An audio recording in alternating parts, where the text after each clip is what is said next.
NBC Big Event.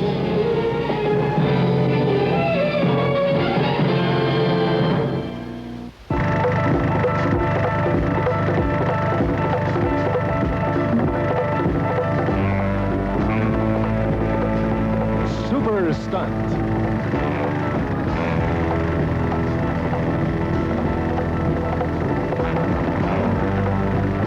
Starring Lee Marvin.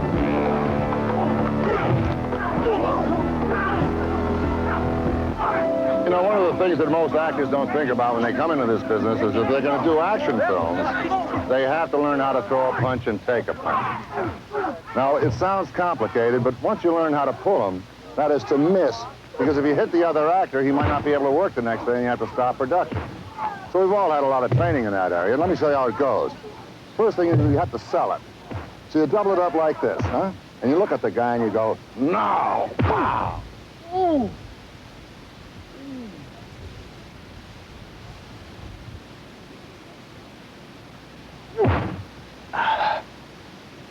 Nobody does that to the $6 million man.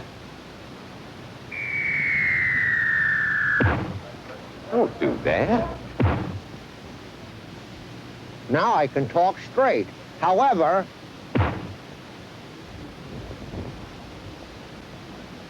Didn't even faze me. Nothing. You call that a punch? I'll show you a punch, baby.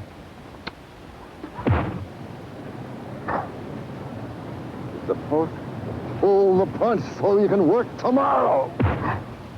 Hey, no, wait a minute. These hands are registered by the police department. I don't have any problems with you at all now. Huh? Oh, my, you dirty... Hold it, guys. Cut. I think we got our point across. This is a show about stuntmen. It's about the men and women who make action their business. And it's a show that I've always wanted to do, to have you meet the unsung heroes of the movie business. So for the next 2 hours, I'm going to be introducing you to my friends, the stuntmen. Oh, and one other thing. This show isn't off the shelves of some film library. You haven't seen any of this footage before.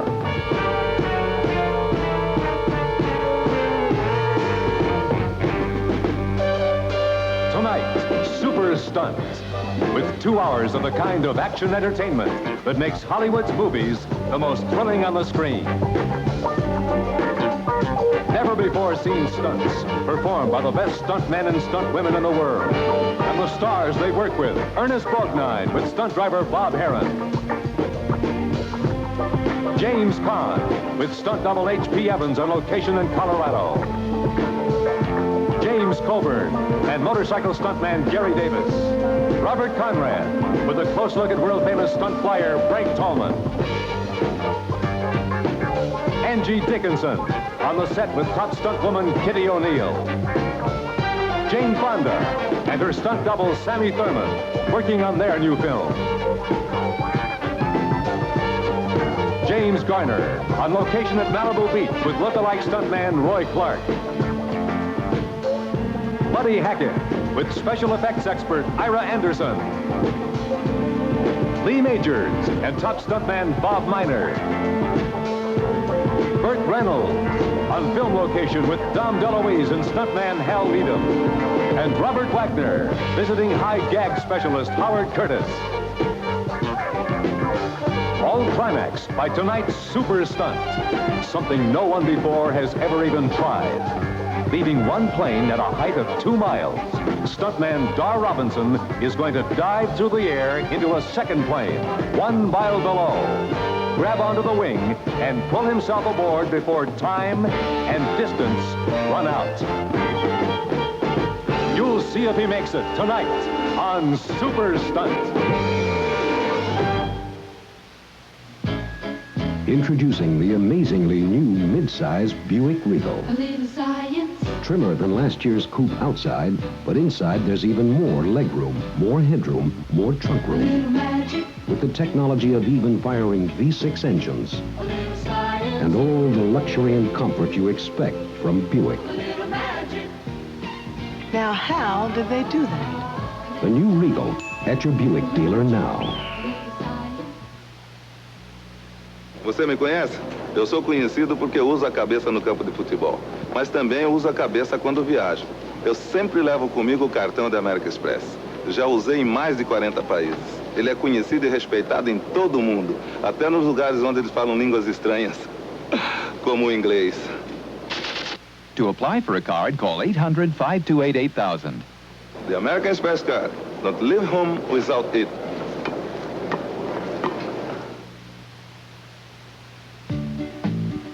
Well, who baked those marvelous cookies? We'd really like to know. I did. Tony Becker. With Pillsbury poppin' fresh dough. Mom said, Tony, you like cookies so much, why don't you bake them? So I baked it up for the whole team. Yes, he baked those marvelous cookies with poppin' fresh dough. Baking's fun. With Pillsbury poppin' fresh dough.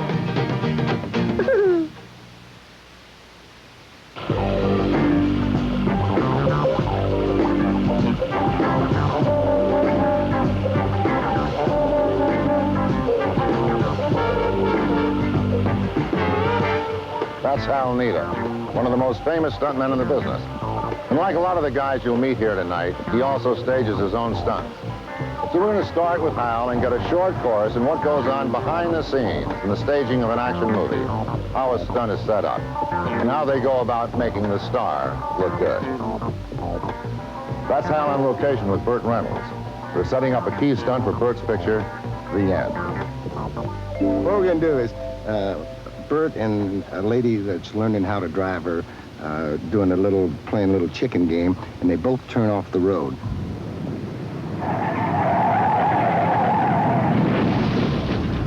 And then we cut to a shot here, and I'm gonna put a big piece of equipment right here, and you can see what's over there.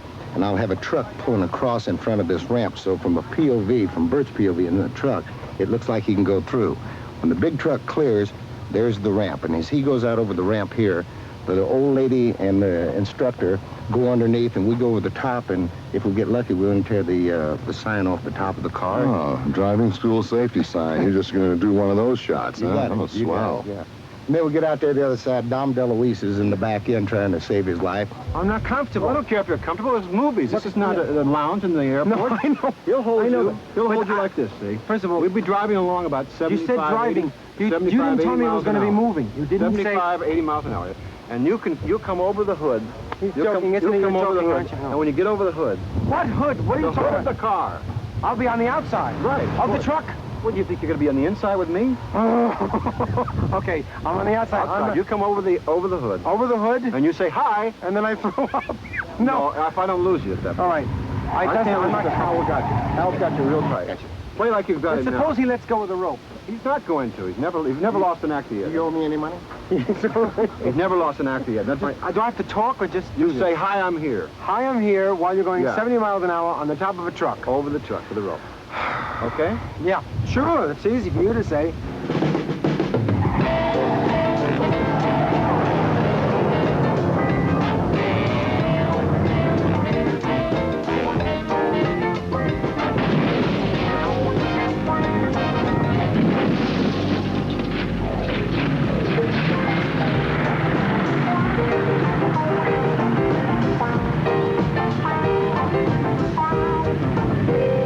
Just want to say goodbye and Thank you, Lee. I thought it was a heck of a shot. You know, it was I did really the best I could. And the You know what I audience mean? got Under to see how you set circumstances, I those was- things up. And then when you Takes go a lot over of guts there to do what I and did. the And guy the thing Anyway, is it's that always nice to America see the likes to know that stuntmen leading really men know what they're what doing. I'm doing. I was doing everything I could to prove that leading men, really some leading men, of course, very few leading men, myself and Flynn, Errol Flynn, the great Errol Flynn, and myself did our own stunts. Lee Marvin is an old man. He couldn't do anything at all. Huh? Bye, Lee. He's gone. Who cares? I'm still here, still in the top 10.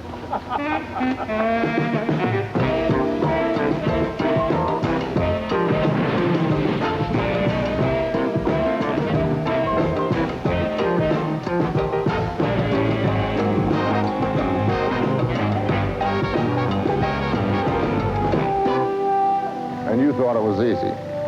That's because Hal and Burt made it look easy. Now all you have to do is to sit back in the theater and enjoy it. Listen to the music, all jazzed up. Well, let's take it one step further. We've put together a little movie in which we've cut out all the excess romance and dialogue. We're going to concentrate on the stunts, and you'll see the stunts as you normally would. Except then we're going to take you behind the scenes and show you how they were set up. Oh, by the way, the lead in this little movie may look familiar. These stunt guys are great talkers. I had to do it. Okay, all right.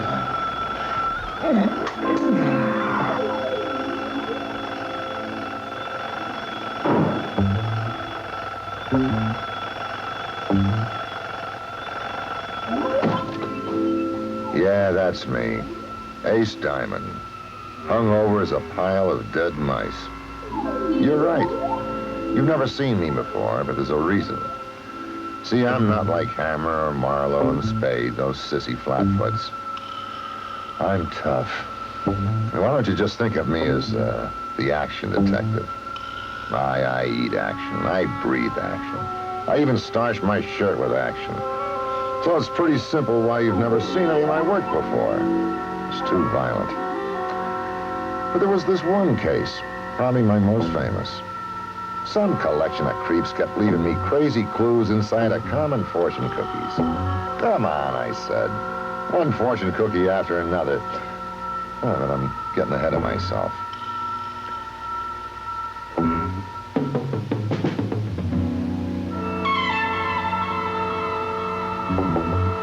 It started out just like another Tuesday morning.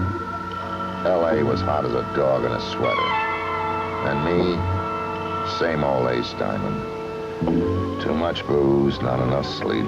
Too many questions, not enough answers. And too many refries, not enough leafy green vegetables. I headed for a Mexican restaurant for my usual. Scrambled enchiladas and a side of link tortillas. Oh, that waitress had a set of tamales for the guy at the next table that'll make a badger drool.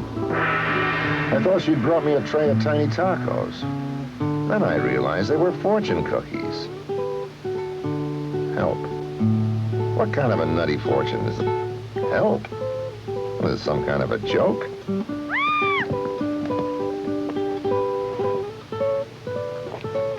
Hit the dirt. Well, a private eye gets a sixth sense about these things. Something was terribly wrong. But they don't serve fortune cookies in Mexican restaurants.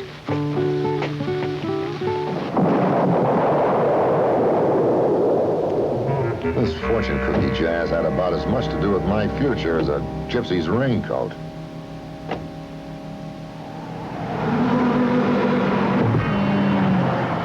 Out of my way, you wino. I needed to get the putty out of my hat holder, so I did what I always do. Drove 200 quick laps around the block. I didn't have any time for any more street creeps today. But I did have time to audition a little talent.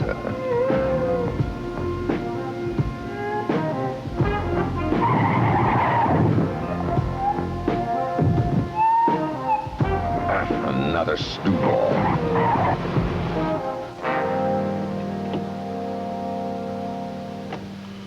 In my line, one wino gets to looking just about like the next. But this gin gargler was different.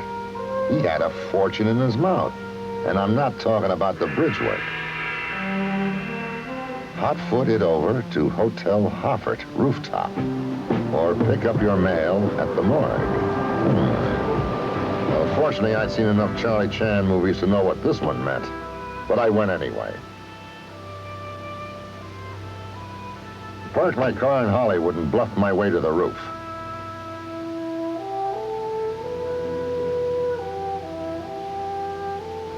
I looked over that roof like a lonely sailor looking over a fat lady at the fair.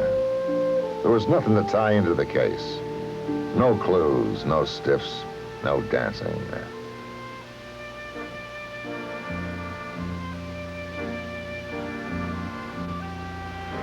I was beginning to think I'd slipped up.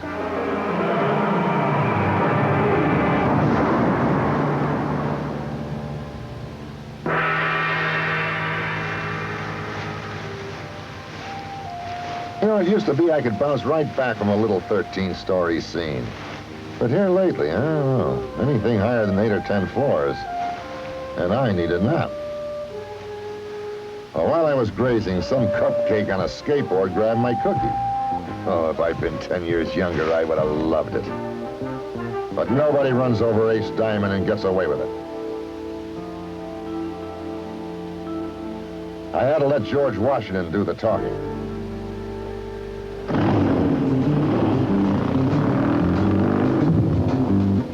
This was one little dolly who had all the moves to make a skateboard sing.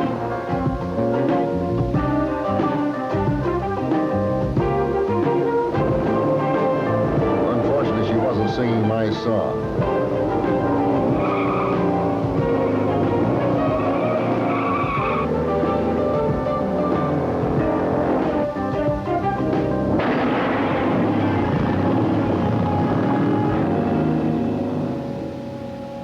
She was hearing wedding bells, but I played it as cool as yesterday's ice cream.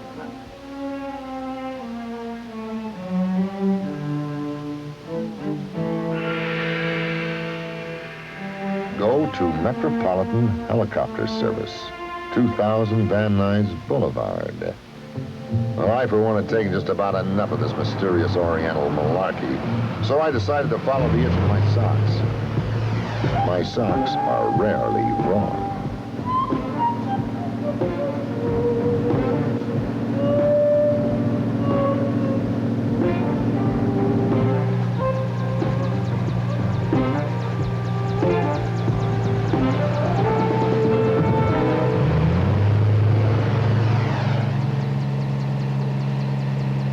Here was one skirt who knew more than she was letting on. Time to turn on the Ace Diamond charm. And before you know it, I'd have this baby doll eating out of my shoe.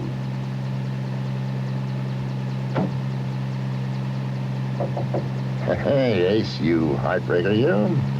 She'd fallen for me like a box of dirt.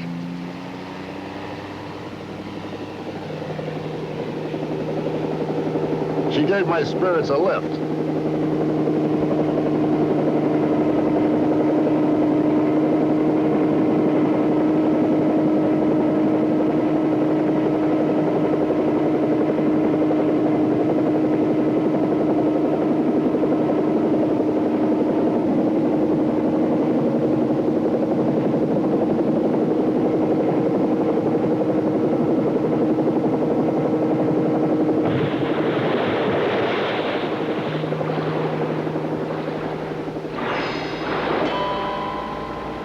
The pool was as damp as a sumo wrestler's undershirt.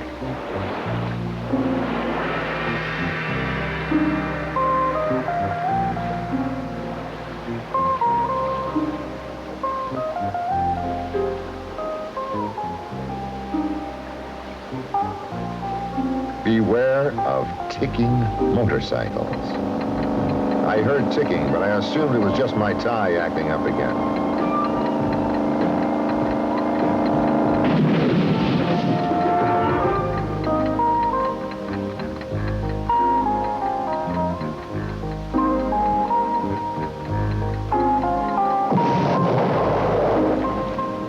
I figured all there was for me to do now was to get in my car, head home, and shave my legs. If I could find my car keys.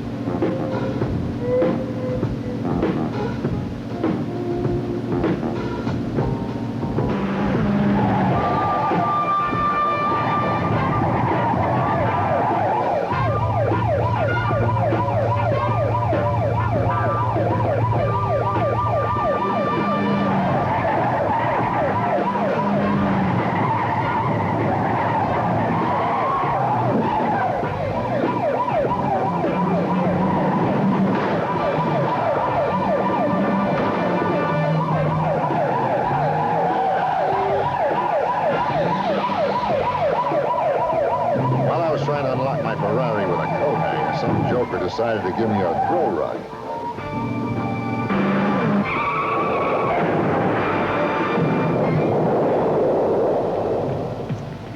Some people just can't parallel park. But I had my own problems. My shag rug had a lump in it, and so did my throat. I wanted to take her home, but I couldn't get into my car. Luckily, the fuzz showed up, and I borrowed a heater to shoot the lock off.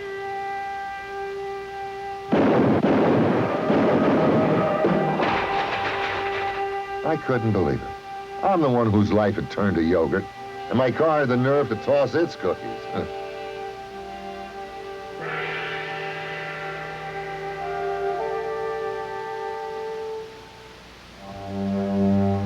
Confucius say, that's the way the cookie crumbles. How do you like that? They misspelled it.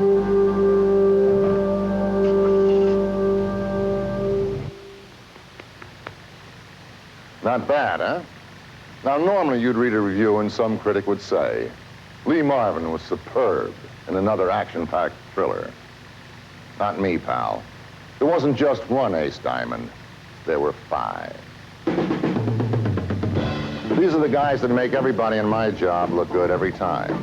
Now, remember those handsome faces. We're going to be finding out a lot more about them.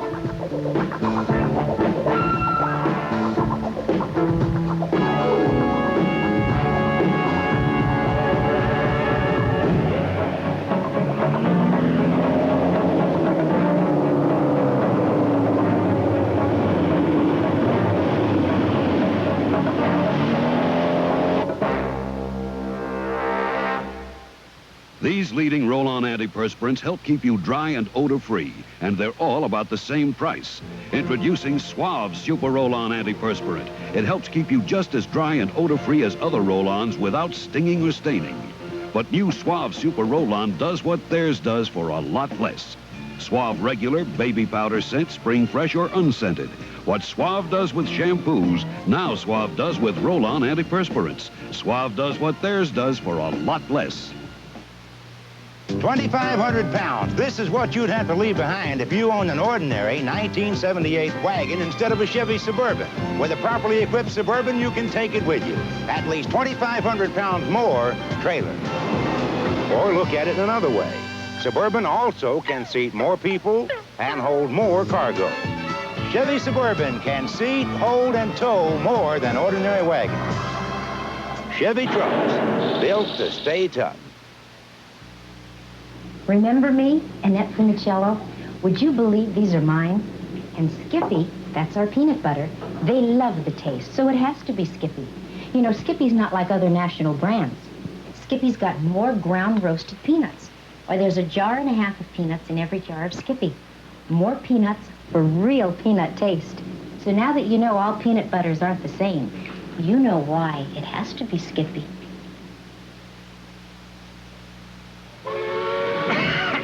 Some politician. That speech lost votes. You wrote it? You coughed all through it. Been taking cough drops for miles. Take hold. Hold? Better than cough drops. Check the label. Has dextromethorphan. Real cough medicine. 2 hold work up to 4 hours. And never raise taxes. Hardly coughed in 4 hours. Hold gets my vote. Hold 4-hour cough suppressant. Better than leading cough drops. That's Dar Robinson. He's setting all kinds of records in the stunt business. Dar holds the world's record for free falling into an airbag. Let's go back to the Capitol Tower building. Okay, Dar!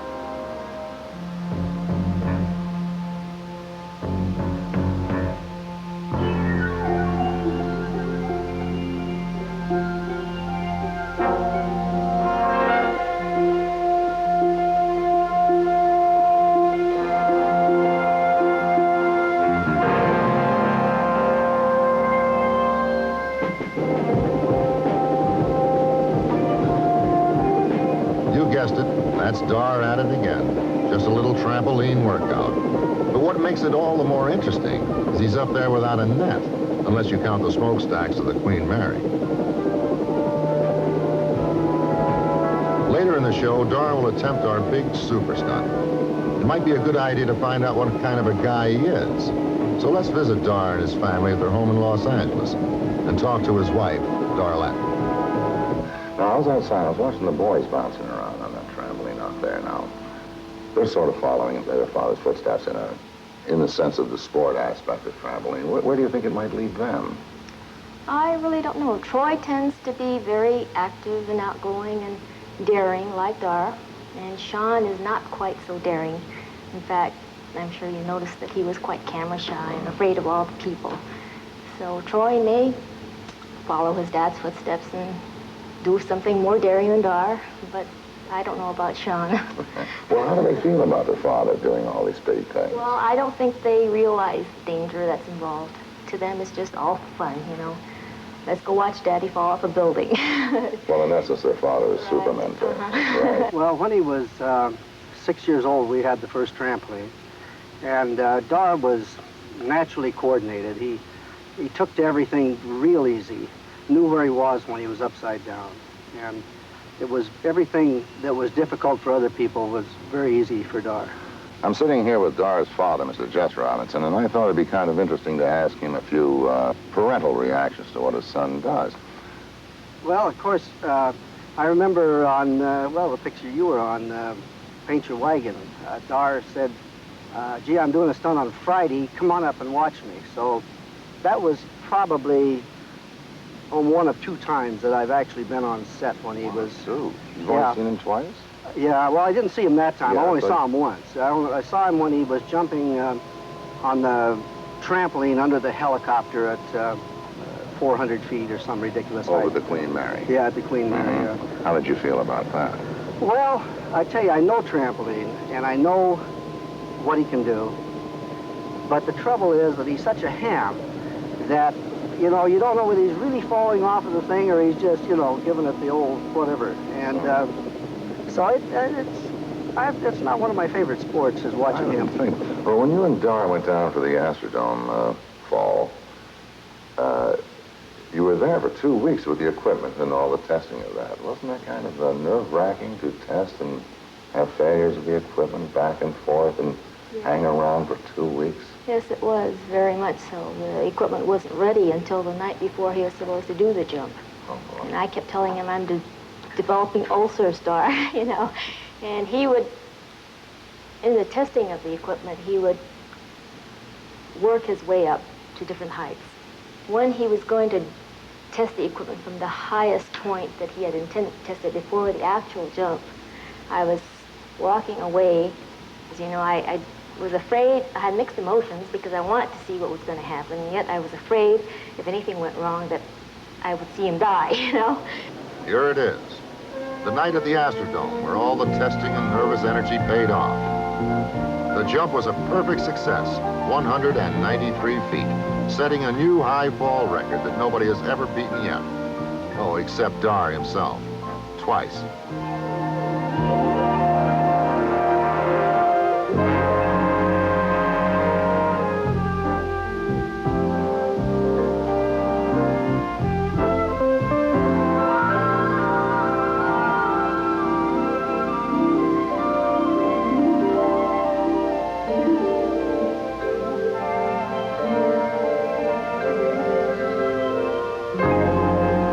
Skydiving, when you jump out of an airplane, you reach 120 miles an hour. Now you're laying on a cushion of air, so you can control that air as far as flying.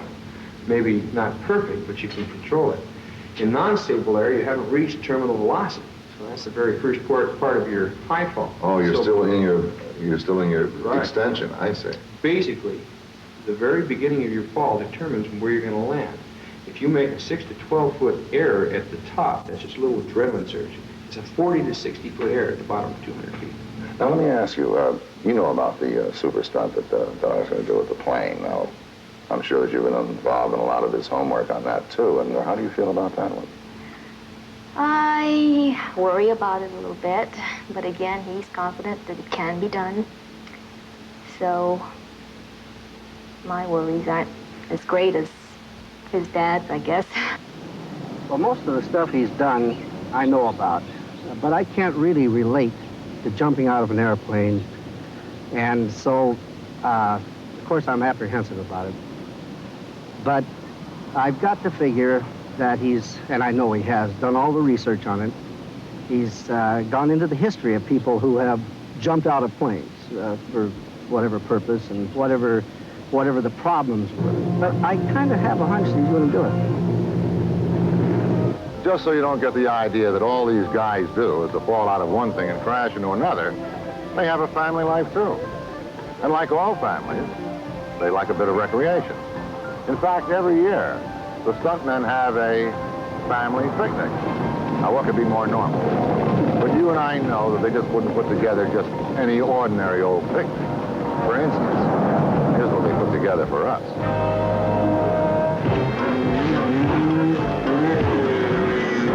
Hey, how's it going, Chuck? Fred?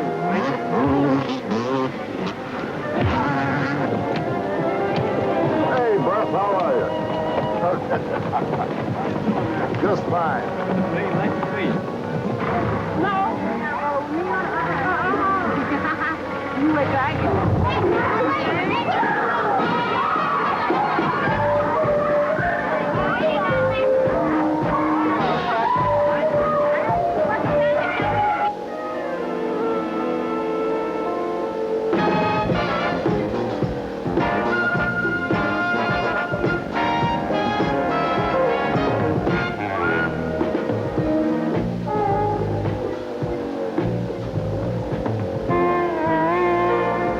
Keep in mind that all this action these guys did just for Superstunt. To help us enjoy it, we invited the children from a local orphanage. But the high wire acts, the motorcycle action, the trick riding, every bit of it was just for our cameras. So just watch for a minute and enjoy it too.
We're on the set of the $6 Million Man, and we're going to meet its star, Lee Majors. And he's going to make another one of the Harry Award presentations for an outstanding stunt. Hey, Lee. Hello, Lee. How are you? How are you? Good to see you again. You're looking well. I mean, you're keeping in shape on this show? Oh, a lot of running and jumping.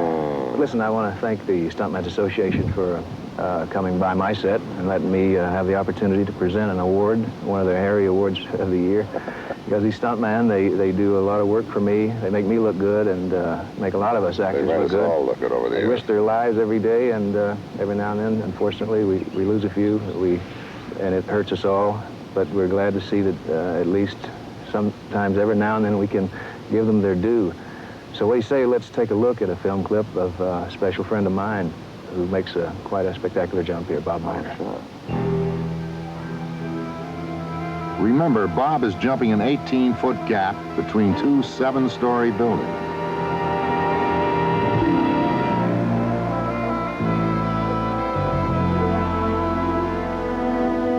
Hey, that was super.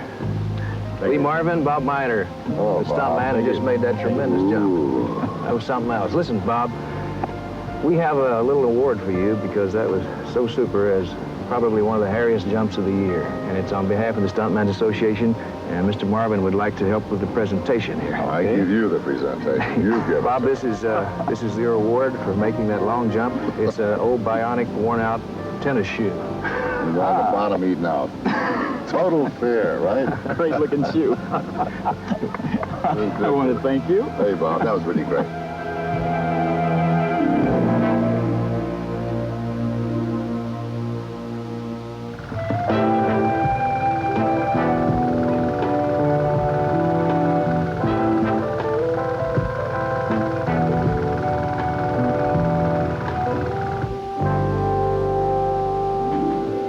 Hi, this is Steve McQueen. You know, I've never been prouder than last year when I was named honorary member of the Stuntmen's Association. For me, that was the ultimate compliment from the greatest group of people I know. Right now, you're watching one of the co-founders of the Stuntmen's Association, Lauren James, and he's doing what he likes to do best, next to stunt work, and that's talking with young people about his profession. And he knows what he's talking about. Lauren and I worked together from the very beginning of my career, a long time ago. 24 years ago, to be exact. Okay, how many of you kids would like to be stuntmen and women? Okay, wait a minute now. Before you say yes, stop and think. Are you willing to pay the price? And what is the price? It's lots of effort, training, good eating habits and sleeping, and getting in good training. That's very, very important. And you have to start at the age you are now. You can't wait till you're older. You got to get all those good habits going now. I started when I was 7 and worked 15 years at all my athletic abilities. Then when the opportunity came, I was ready. Here's a scene I just did from The Good Guys Wear Black, where I get ambushed right in the middle of a 150-foot jump.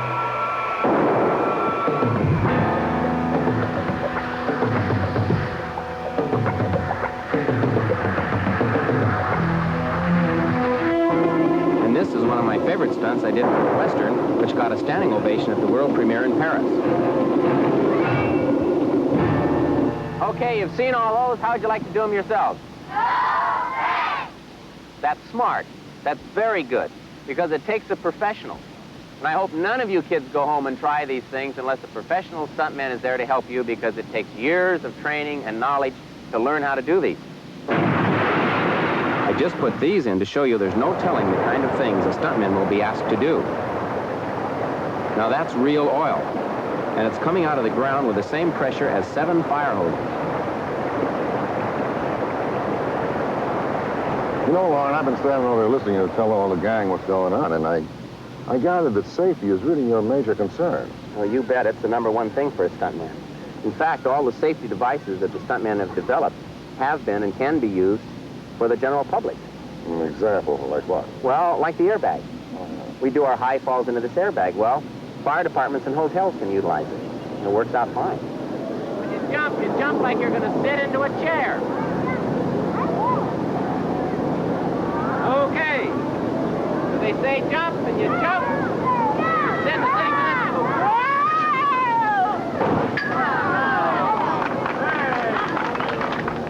This is Malibu Beach, California. We're on location with the Rockford Files.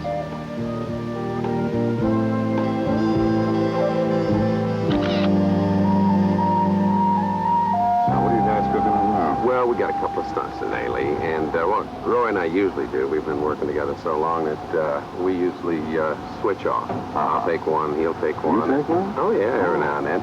And so we flip a coin. Whoever goes first goes first. You want to call it? I heard. You want to? Yeah, put it. Call it. Tail. Wrong. I go first. Okay? Yeah. My little trusty Firebird. We'll step over here and watch. All right.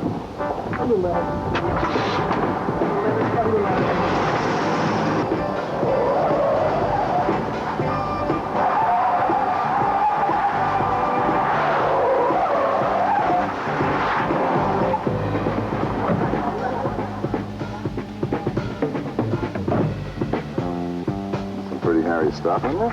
Well, not bad, not bad. For an actor. Didn't hurt anybody. That's true. Now we get to watch Roy. Okay, this ought to be good.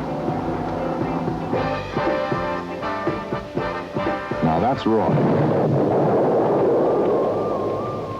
And for good reason. There. Oh, the flip of a coin, huh? Yeah, yeah. You guys are really rough. Well, let me see that coin. Hey, this is a double-headed one. Marvin didn't raise no dummies. Roy's tough, ain't he? He sure is, and so are you, pal. See ya. Some of the great stunts that get filmed wind up getting left out of the movie. Like this stunt that you never saw, which was filmed for Silent Movie.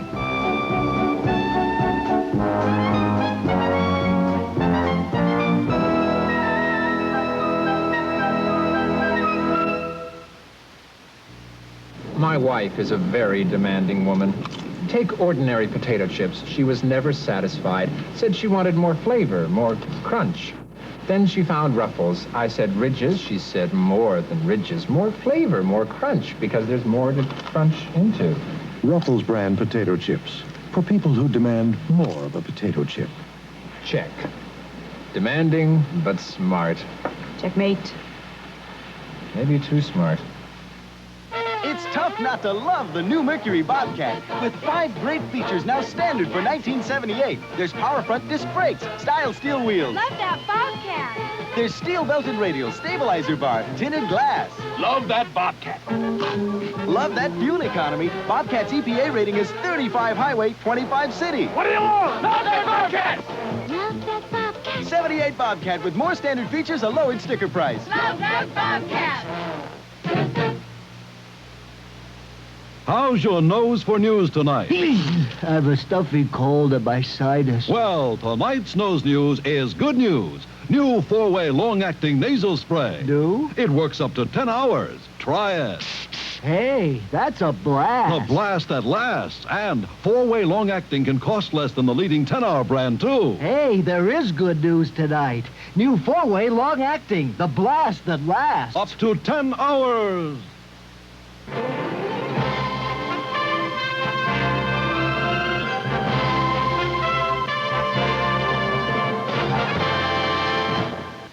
Women invade the barracks on CPO Sharky. Then Chero invades the garage on Chico and the Man. You understand? You are my nephews. Wow. CPO Sharky, then Chico and the Man. Tomorrow, beginning at 8, 7 Central and Mountain on NBC. This holiday season, you'll find all your favorite foods at Vaughn's low prices. And here's an example. Vaughn's cranberry sauce, 16-ounce can, whole or jellied, only 29 cents at Vaughn's. How do you turn out chic? Turn on Chic's new drying stick, blows oceans of air. Turn on chic, turn out chic. This will give you an idea of what the 1978 Fiats feel like.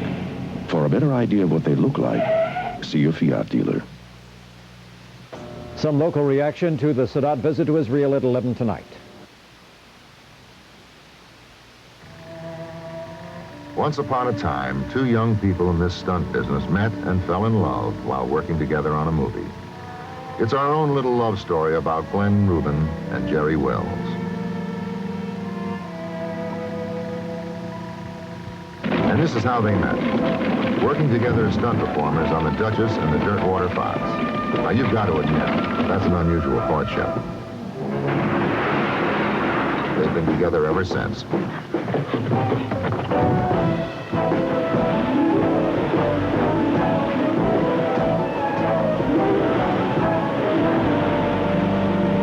Let's join Glenn and Jerry now in San Pedro, California, where Max Clemens, stunt coordinator for Superstunt, is showing them the action for our own wild chase sequence. Guys, this looks pretty good here now. I think, Ralph, you'd be sitting on a motorcycle out in the street with the engine running. Okay. And Glenn, you start right alongside of him. And you take off on action, coming down the sidewalk. You pick up the thing and you keep on going. Jerry, you step out in the street, you're looking after. Right. And you hit him right in the back of the knees with a motorcycle. I can do that real good. Okay. You hang on and take off down the street. All right. Okay, and that'll be the opening, go around the turn, and then that's our next setup around the turn. That's it, right? Okay. Okay, but I'm on the sidewalk. You're on the sidewalk. Okay? Let's give it a go. Okay. What you're seeing here is what went on behind the scenes as we filmed one of the stunts for our Ace Diamond movie.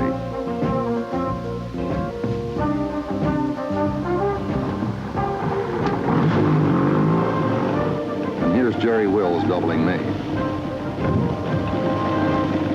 Well, it took him a few attempts before he finally got it perfect.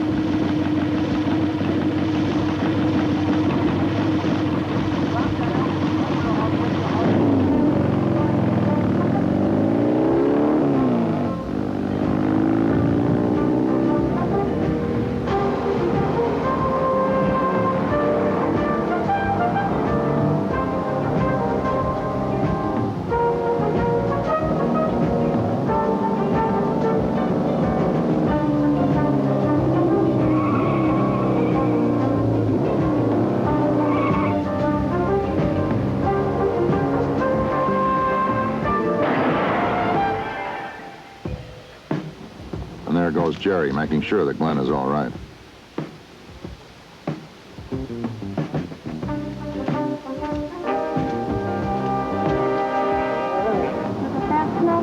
looked good. Yeah? thought so. I felt a little slow right here. Huh? I felt It was slow. all right. Slower than it was. You gonna give me a kiss? Yeah.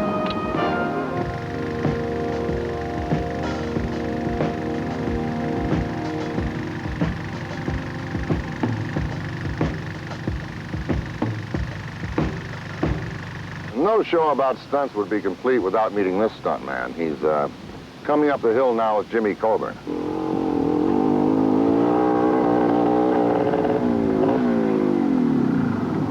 Hang on there. You're taking your life in your hands, Papa. Hey, Gary. Marvin, how are you? Nice to see you. Lee. Lee. I guess he's just about one of the premier motorcycle jockeys in the world, wouldn't you say? Well, thank you very much. Well, don't thank us. Thank yourself. We got nothing to do with it. We want to thank you ourselves. Listen, Gary, I understand that this is a second career for you. What did you do before? Oh, yes, I started off as a motorcycle racer and then a jumper, like Knievel. For a while. Thrill show? Right, exactly. Also, you kind of settled down into a calmer way of life by... Well... Became a stuntman and doubled for you, right? Yeah, that was pretty much the highlight of my career, doubling Knievel. I would think so. Let's watch this. This is really a hairy one. This is a stunt I did in a movie called The Stunt, which is currently playing all over the country. It involves, like many pictures do, a lot of teamwork. We have Joey Chitwood driving the car, it's called high skiing the car on the left two wheels. I am just now coming out of the car and about to make a transfer to a helicopter piloted by Chuck Tamburo. The object in the picture is that I am playing the part of a stuntman, and I'm supposed to make a hookup while I'm up there to a cable and then be pulled into the helicopter. But somebody has sabotaged my hookup, and eventually I fall.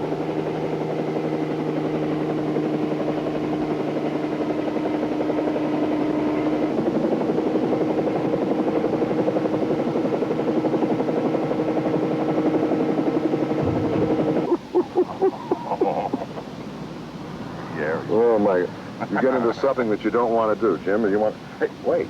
You're riding home with him, aren't you? Yeah. Maybe you ought to wear the blindfold, because you never know with guys like this, right? You're a genius, Lee. Thank you, man. I'll keep it for you, Gary. And are you ready? I'm ready, honey. Roll 'em.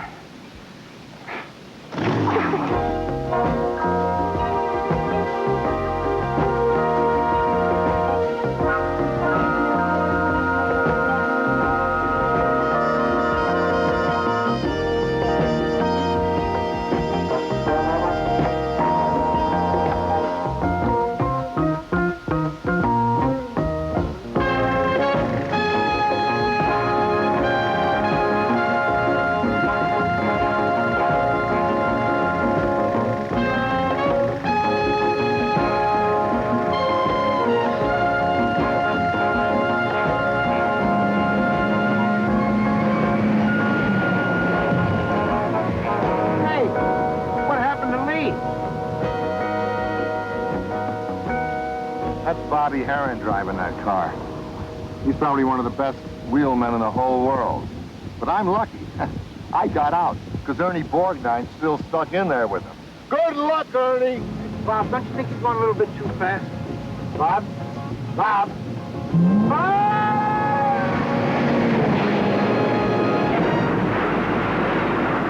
Well, actually, that was just a little gag we pulled just so that you, the audience, can meet Bobby Heron, who did that spectacular thing you just saw, doubling Ernie Borgnine in a film called Convoy.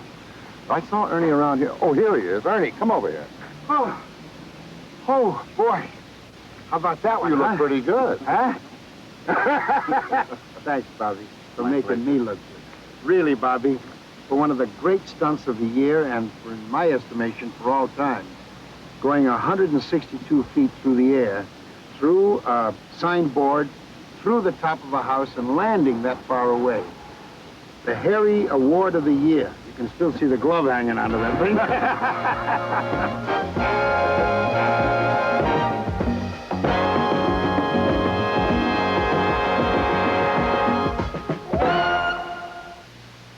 Nice and Easy Works with my own color in a way that makes the shade belong to me.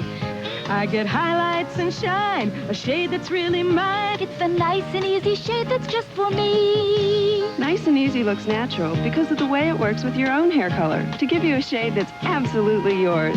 It's the nice and easy shade. The nice and easy shade. It's the nice and easy shade that's just for me. If every woman, if every man, if every person using the leading aerosol antiperspirant were to stop and begin using new Ultraban 2, most would be drier.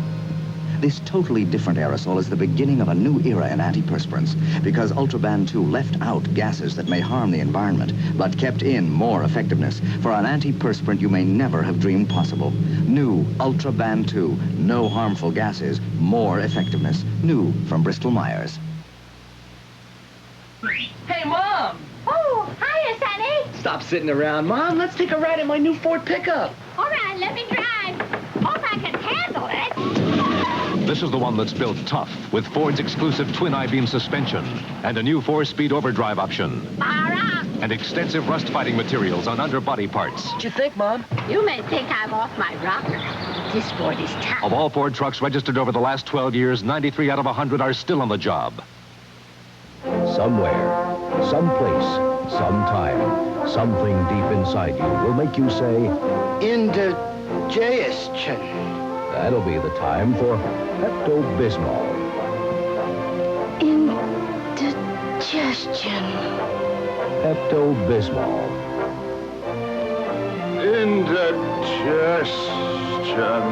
Pepto-Bismol. It coats, soothes, relieves. Memories of Elvis. Now the greatest of all tributes to the greatest of all rock stars. For 3 hours, an NBC big event recaptures the man and his magic, with Anne Margaret recalling their long friendship. Memories of Elvis, Sunday at 8, 7 Central, right after the Mouseketeers in Disney World on NBC. Tomorrow morning on Today, I'll be reporting live from the National Women's Conference in Houston, Texas. And a young man in the middle of a serious football rivalry, Ohio State versus Michigan, tomorrow. We're about to go on location to California City, where Dar Robinson is ready at a desert airport for his attempt at what we're calling our Superstunt. Now, this whole idea started out when a movie producer, as they always do, asked the impossible. Could Dar jump out of one plane into another? Well, you've already met Dar, so you know right away that he would take up a challenge like that. Here's what he's worked out. The California City Airport is centered in a flat and unpopulated basin north of Los Angeles. Dar picked this as the best place to attempt his airborne superstunt. The concept is easy to understand. Dar is going to dive through the air from one plane to another, but the technique he's going to use is so far only a theory. Dar calculates that if the two planes climb to an altitude of 2 miles, the red biplane can use a drag parachute to control its nosedive at a slow enough speed for Dar to leave the white plane, fly his body down through the air to the red plane and climb aboard. What's incredible is they'll be rushing towards the ground at about 125 miles an hour. That gives Dar only 30 seconds to plummet a mile before catching the red plane and climbing on board. This is Mike Dewey, pilot of the Red Catch plane. We asked Mike to assess his problems with this stunt, as well as Dar's. Well, I think that this is an incredibly dangerous stunt. I don't know what we're going to get into. There's a lot of things that have been going through my mind. I don't know what's going to happen when he gets in close to the wings. We have a lot of, we're estimating our dive speed to be somewhere between 125 miles an hour and 160 miles an hour. We've got some other factors to be concerned with. Noticeably, a 10,000 foot per minute rate of descent, which is a whole lot for a little old steerman, and me too. I think that we're gonna experience things that a lot of real smart people can't really tell us about, because we're gonna experience things that nobody's ever done before. The planes leave the runway at 11:15. It's 91 degrees, and a dry southwest wind is rising. They're predicting that the wind will be gusting at 40 miles per hour before much later in the day. The gusting winds and the air temperature might cause Dar real problems. In the desert, high temperatures create turbulent air at greater altitudes. The helicopter is for one of our Superstunt cameras, but we have others, 3 mounted on the red catch plane itself. The trick to photographing this stunt is that even Dar can't predict exactly what's going to happen or where he'll be. So we've even got a camera following Dar down, mounted on the helmet of skydiver Ray Cottingham. Now remember, when they reach the 2-mile altitude, it'll be cold up there, with a wind chill factor of about 5 degrees below zero. At that temperature, Dar can't wait too long before he goes. Okay, the waiting's over. Dar's got a signal from Mike in the red catch plane. Now we're waiting for the drogue chute. It's critical.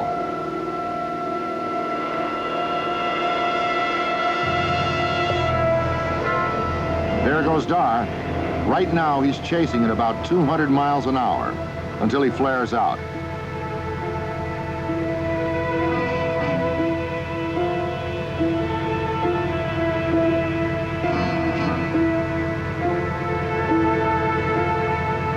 There he goes. Remember, the catch plane is literally diving towards the Earth at about 125 miles an hour. Dar's got to make his try now, or no time will be left to pull out. Here he comes. Oh, he didn't make it. There goes the chute.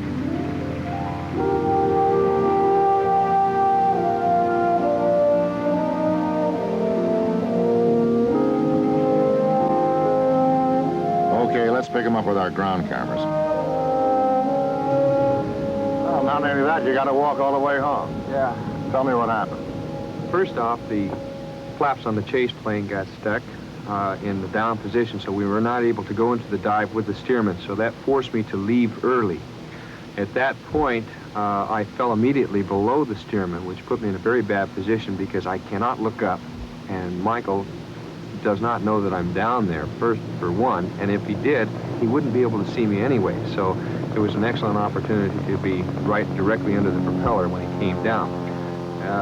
At the point where he finally came into my view, we had lost so much altitude that I really had to work fast because we were very limited on what little time there was left. As you know, this whole thing has to take place within 30 seconds, so I took a rush on the airplane of about 60 miles an hour. When I finally did make my final attempt, or one and only, I hit the aileron of the plane, which threw the wings directly underneath me, and then straight back and hit the aileron again, which now threw me out of the wings and straight down towards the propeller, for which I fended off of one wheel, and that's the only thing that kept me out of the propeller. I can't even begin to tell you the terrible excitement of the whole thing. I imagine. But I think if we get it packed up real quick, we can remedy the problems and get it done. Okay, Dar, whatever you say. I'm just watching. And Dar will try his super stunt again, later in our show. Come on now, settle down. Now, easy. You know, most actors love to do westerns, except they hate the dialogue part, because the horses get a little skittish on them and move around and throw their face out of focus. But old hard cases like me, we got that all figured out. So, all right, boys, let's go!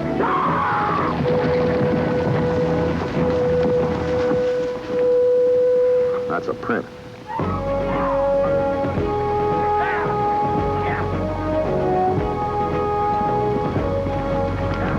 Now, don't forget that what you're seeing isn't from some old western. The stuntmen brought their own costumes and horses to stage this action for the Super Stunt picnic.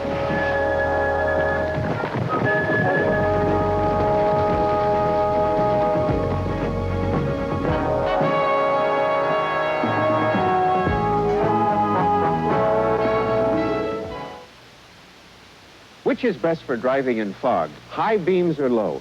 We built this fog chamber to show you. Okay, lights. With high beams on, your light shines straight ahead, and you see mostly glare. Low beams are better. They send light down. You see less glare, more road. And fog lights can help even more. Get more safety tips in the Foul Weather Driving Book, free from participating Shell dealers. Come to Shell for answers. A real cold can hang on for days. That's why there's Contact. Here's all you need for 3 days and nights.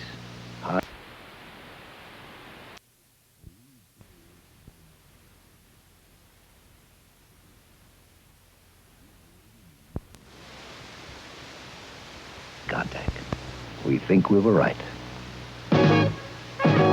You are looking at a magic means of transportation. New Dodge Magnum XE. A splendid combination of touring car and luxury car. Consider Magnum XE's exciting update of the classic cord-type grille. Inside, a place of sophisticated instrumentation, electronic wizardry, snug, crafted, comfortable. See the new Dodge Magnum XE, a magic means of transportation.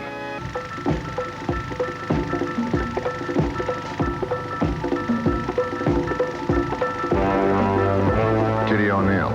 Looks like the girl next door, right?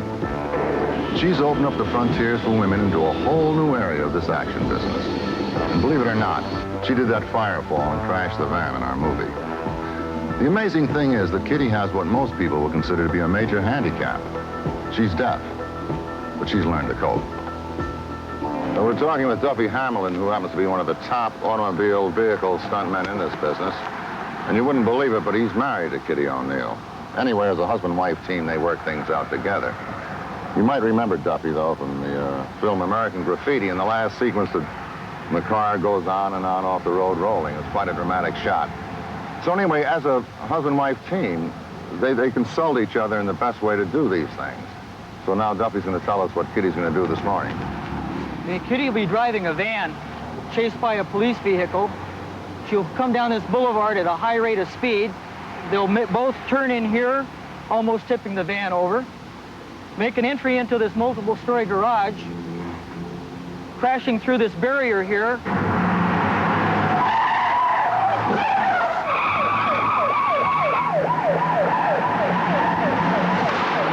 By swinging around right in this area here, missing that car, letting it drift out. Come on up here. Don't apply the brakes because the cop car is going to be right on your tail.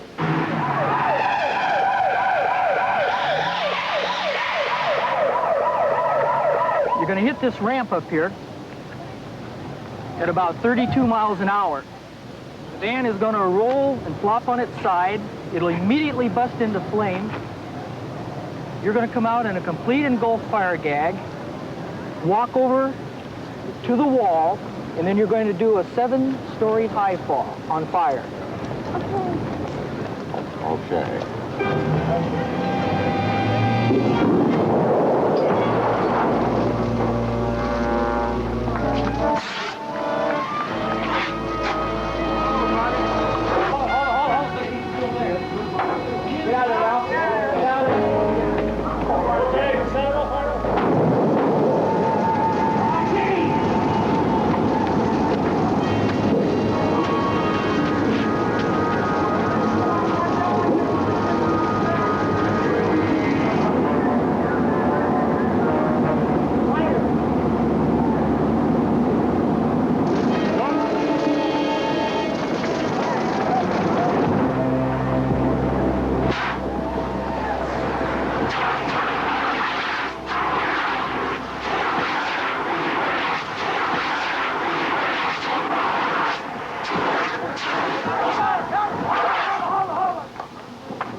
She's okay, Lee. She's okay.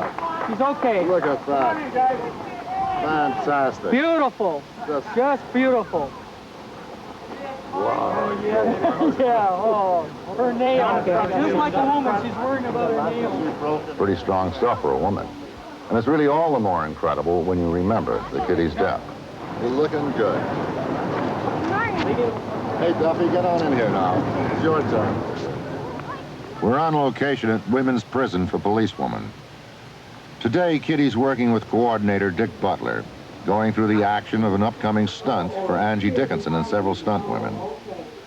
First, they rehearse every step of action in slow motion to learn the moves. So when they actually shoot the stunt at speed, no one gets hurt. You just take it right on into the... Onto the other girl, right? Later onto the other girl? No, she'll be... Oh, it's we got it. all right. Now, then it's JD, boom, all right? She goes down, and then comes Kitty. Kitty's gonna get right on top of you.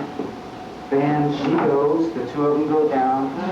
Jamie... During a break, Angie talked with Kitty about her accomplishments. seem to understand me very well. Were you born deaf?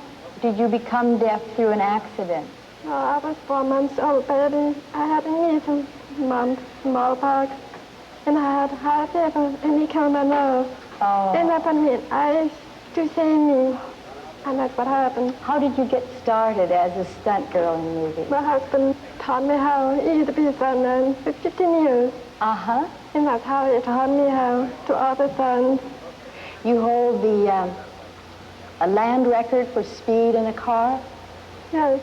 What is that speed? It is 618.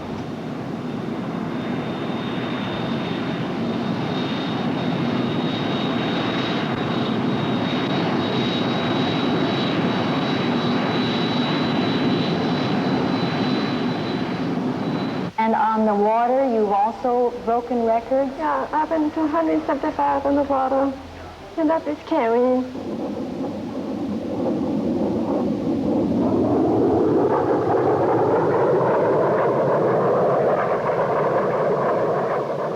I think that's the most incredible thing, to see somebody succeed as you have with a handicap, and you don't treat it as a handicap. You going back anyway? Yeah, I'm going to again. I like the thing too. Oh, I'm going to stick to acting.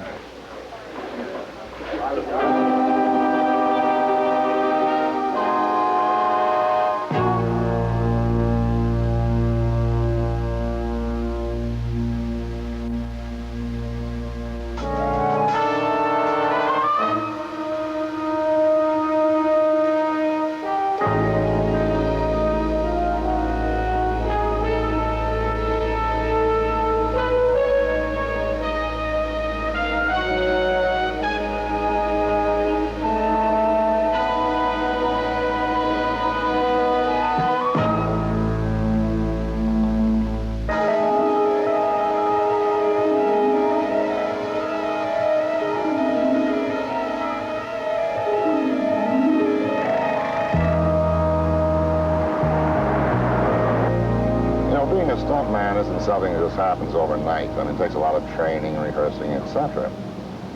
And I guess in this business, the dean of this stuntman is a man by the name of Harvey Perry.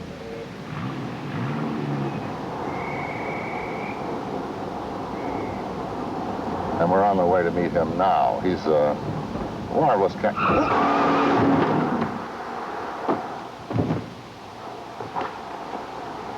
He's all right, don't worry.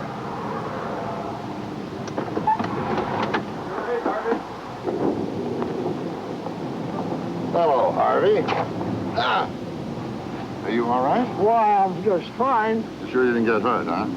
I don't believe these things. Hey, Harvey, look. I heard we just saw you take a flop off a car like that, and do you have to do many takes when you do something like that? It all depends. I've done them 5 and 6 times. In a row? In a row, yeah. Gee, that must be kind of hard on the system. Well, let me ask you now, this is 1977. When did you first start doing silly, foolish, thrilling things like that? 1919. 1919. You started in films in 1919? Mack Center, yeah. Oh, yeah, the Keystone Cops. Oh, that's right, stuff. yeah. Anybody else that we might remember? Well, like you say, Buster Keaton. Yeah. But Buster did his own work. Oh, yeah, you couldn't double those fellows. Now, what about the women? I mean, did they get involved in stunts? They had a few women in those days. Buck Jones's wife, when she was 6 months pregnant, did a horseball. You're kidding. Well, that says something. Now, but you never doubled women, did you? Yes, I have. I even doubled Shirley Temple. Shirley in a picture called Heidi, yeah. Well, look, I have to get back to the studio, so can I give you a lift? Well, all I get these pads and things off, Lee. Let me see that. What does that say? This fortune. It says rehearse, rehearse, rehearse. Rehearse, Harvey. See you around. And I will.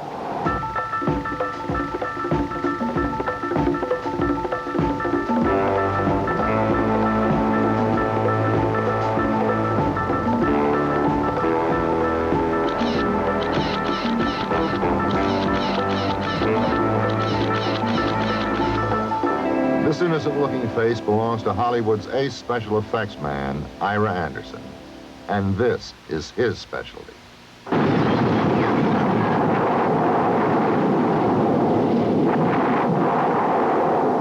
You may remember this scene from The Deep. This is how Ira makes his living. He works hand in hand with stuntmen, just as he did to make all the explosions in our movie earlier. Now let's join Ira having a quiet lunch with Buddy Hackett to find out how Ira does his job. If your hand stops shaking, I'd like to know what that special contraption is you have in your hand. Well, that's the Special Effects Control Center, buddy. I wouldn't go anywhere without that. How does it work? Well, you see those glasses over there? Yes, I do. Well, there goes a nice bunch of crockery. What are you going to do next? Well, you see that pot over there, buddy? Which one? That was a nice one. See, folks, the secret is to have a lot of red fire and black smoke. What are you going to do now, Ira? Well, buddy, you say you want to see a little more smoke, a little more fire. And, I don't care about seeing nothing. What are you going to do? Well, do you see those 3 pots over there?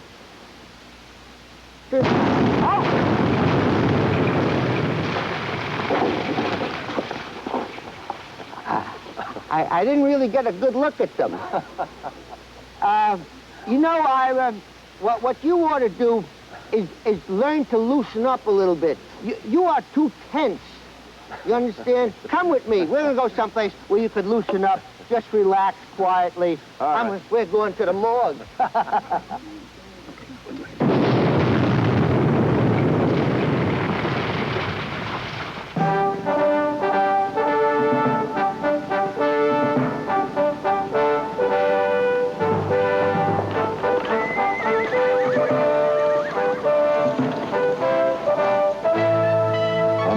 Joust is one of the most complicated stunts to recreate accurately.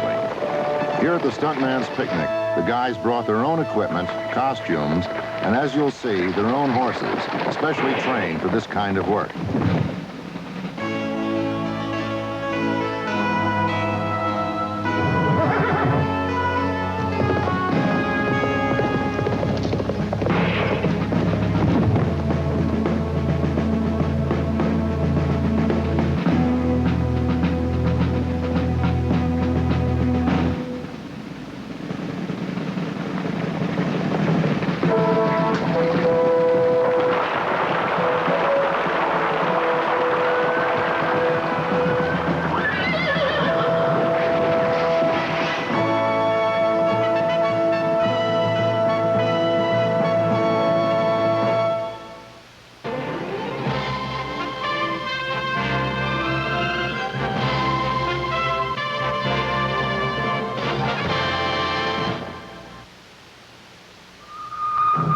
This is NBC News Update, brought to you by American Express credit cards. Here is John Schubeck. Despite the protest from other Arab leaders, Egyptian President Sadat says he is going ahead with his visit to Israel. Sadat is scheduled to arrive there Saturday night, and NBC plans live coverage of the visit. Striking mechanics at Boeing have voted to end their 45-day walkout, and flight attendants for United Airlines are set to strike at midnight tomorrow in a dispute over a new contract. They are taking applications for some new openings as longshoremen at the Los Angeles Long Beach Harbor. Before it's over, some 10,000 applications will have been filed for 75 new jobs. This was Non-Smoking Day of the American Cancer Society, declared to be 38.7% effective in the state of California. John Schubeck, NBC News. Você me conhece?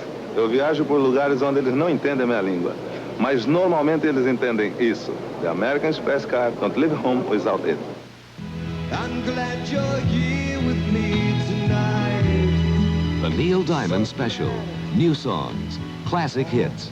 From recording studios to concert halls. The Neil Diamond you only thought you knew. The Neil Diamond Special. Tonight at 10, 9 Central and Mountain, right after Superstunt on NBC. There's savings in store for you during Ward's Super Buy sale.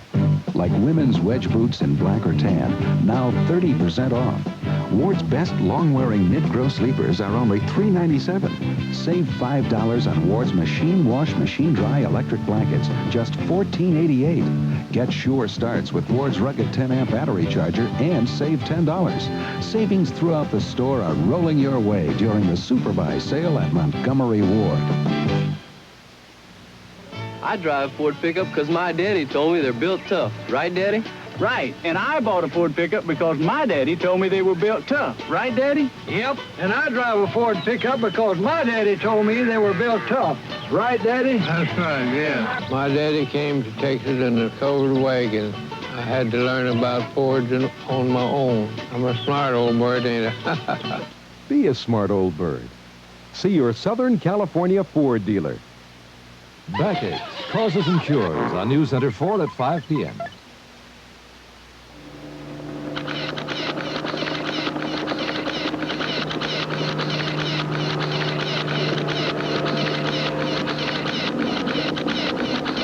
That's Howard Curtis, one of Hollywood's high-flying stuntmen. You're seeing Howard here in a scene from Black Sunday. This stunt was one of the most spectacular of its kind. Howard spent literally days dangling over Miami while these scenes were being shot.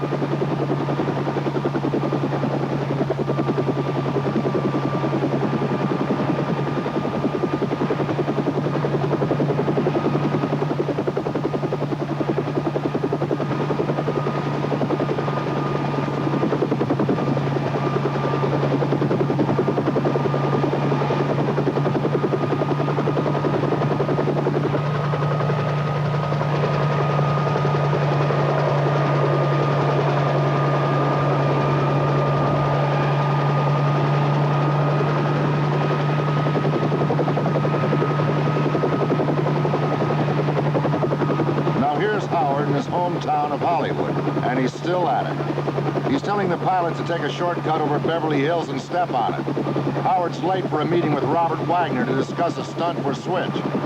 If you ever come to Hollywood and you don't mind dangling under a helicopter, you ought to look Howard up. He'll give you a great tour of the stars' homes.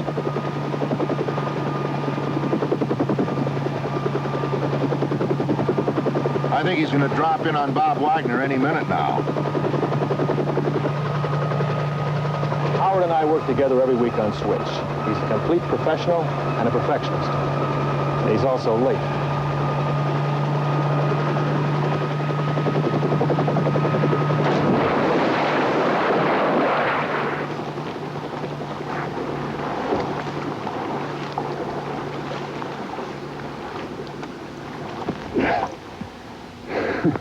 Aren't you taking these stunts a little seriously lately?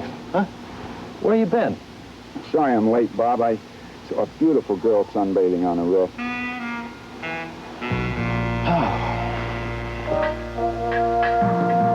Here are two stuntmen with very specialized skills.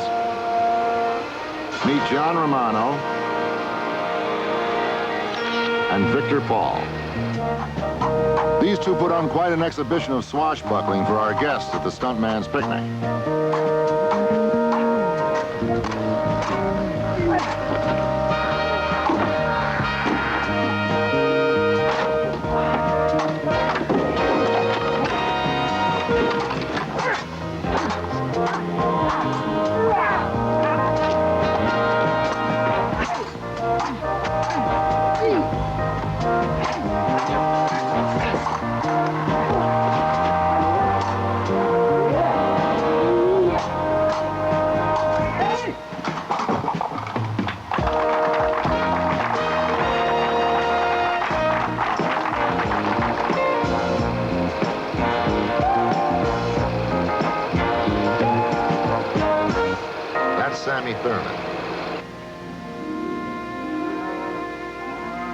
Here she is rehearsing a scene for Jane Fonda on location in Colorado. They're working on a new movie, Comes a Horseman Wild and Free. What you're seeing is Sammy doing the master shot, actually doubling for Jane.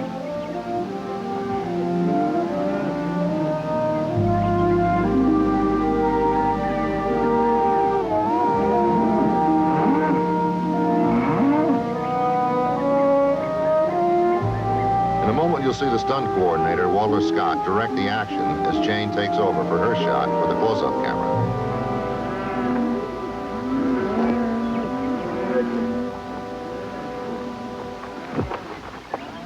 Walter's one of the top stunt coordinators because of his skill with horses. But he's also an old hand at making the star and her stunt woman double work successfully together.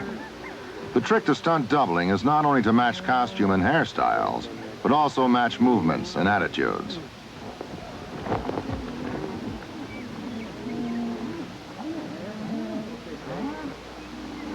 Turn and go right towards that cameraman now. Ride right into him. There you go.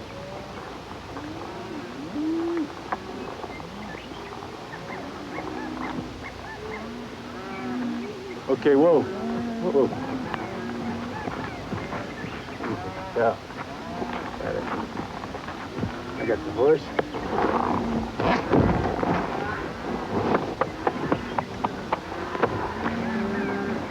When I first started making movies, chances are my stunt work would have been done by a slender man in a blonde wig. That's not the case anymore, as you can see. This is Sammy Thurman, and she's been doing the stunts for me in this movie. Back then, I don't think there was maybe 5, 10 women earning a good living in stunts. How many today would you say can earn a living? Well, I just think all the way around, women are into a lot more things now than they've ever been before. There's a lot of shows on television that feature women doing a lot of physical things, and naturally there's got to be somebody to double them. And nowadays, the girls are getting into it and going for it. Yeah. Another thing that I found out was that women do stunts differently. I know when I was preparing for this movie, I was learning how to rope, just so as a character I'd know how to do those things. And I was being taught by Walter Scott and Rudy Ugland, and I was having some problems until Sammy came along and showed me how women do it differently.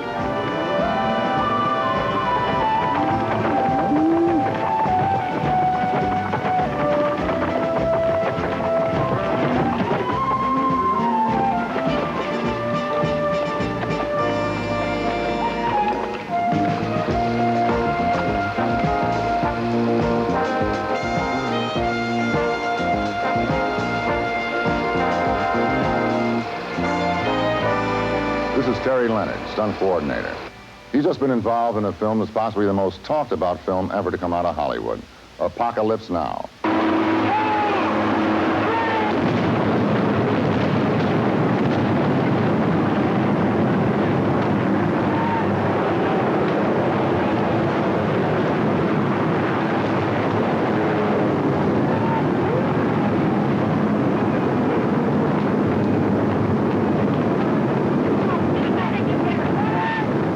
Terry, that's quite a long film, wasn't it? We were there a year and a half in production in the Philippine Islands all the time.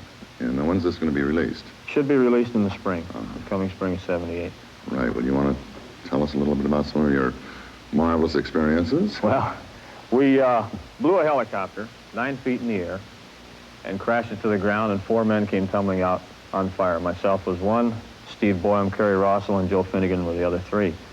Joe Lombardi and 80 Flowers were the special effects men, and they loaded the helicopter with the dynamite and the explosives, and literally our life was in their hands when we did it. And it got pretty exciting when you climb in that helicopter just before they blow it and they count down the 10-second count. And you can't rehearse something like that. I mean, you jump in it and go for it.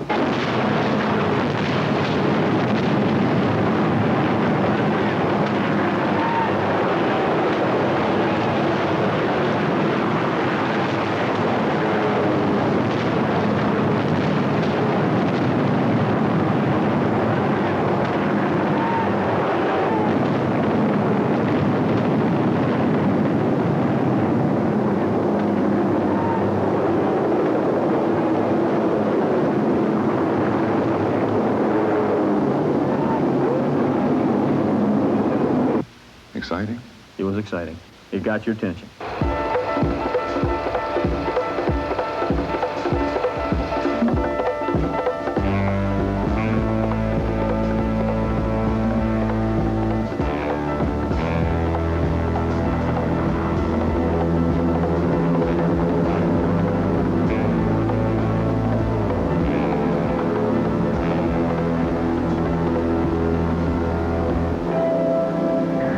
Soon, Dar Robinson will make another attempt at a super stunt. But now Dar is having to consider the new problems of gusting winds.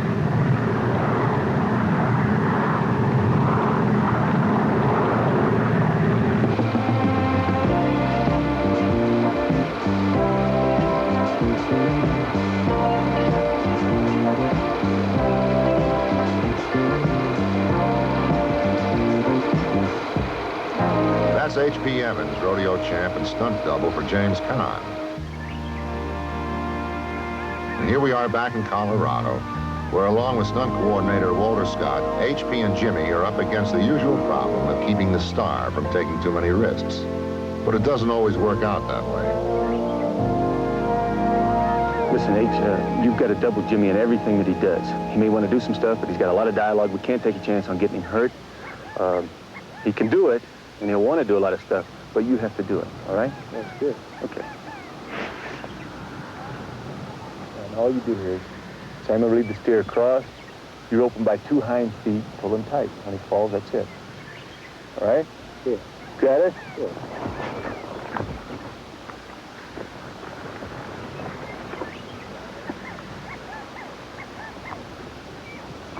He's going to be turned the other way now. Oh, man. It's the feet, not the head. We already got the head roped. It was the feet that we wanted. Jimmy, come here. Just hold him right there, Sammy. You're going to have to get on and rope the feet. You want me to show him how to do it? Yes, on the feet. H, you go over there. You want to get your saddle here?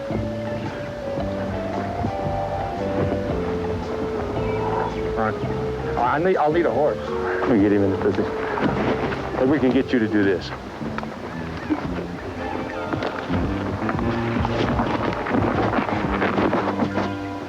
There ain't nothing to it. Why can't you ever turn one like that? Okay, H, you've already roped him. Just let me get out of the shot, and you run down the rope and flank the calf and tie him as fast as you can.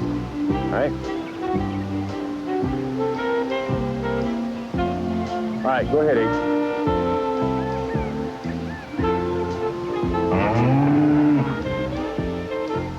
God. Hold it. Whoa. Jimmy, come here a second. H, you just go sit down. Okay, go ahead.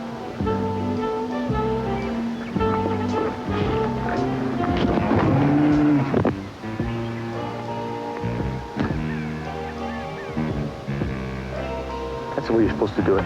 Well, what do I get to do? Why don't you go sit in that chair, H? Just go sit in the chair and get out of the way.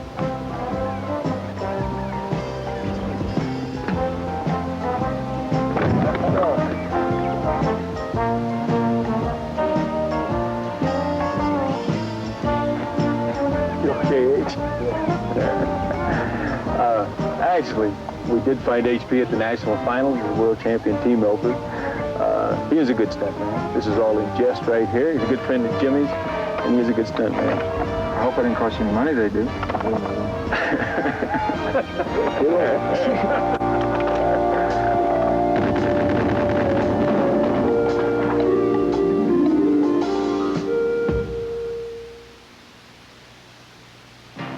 It started as a gleam in the designer's eye.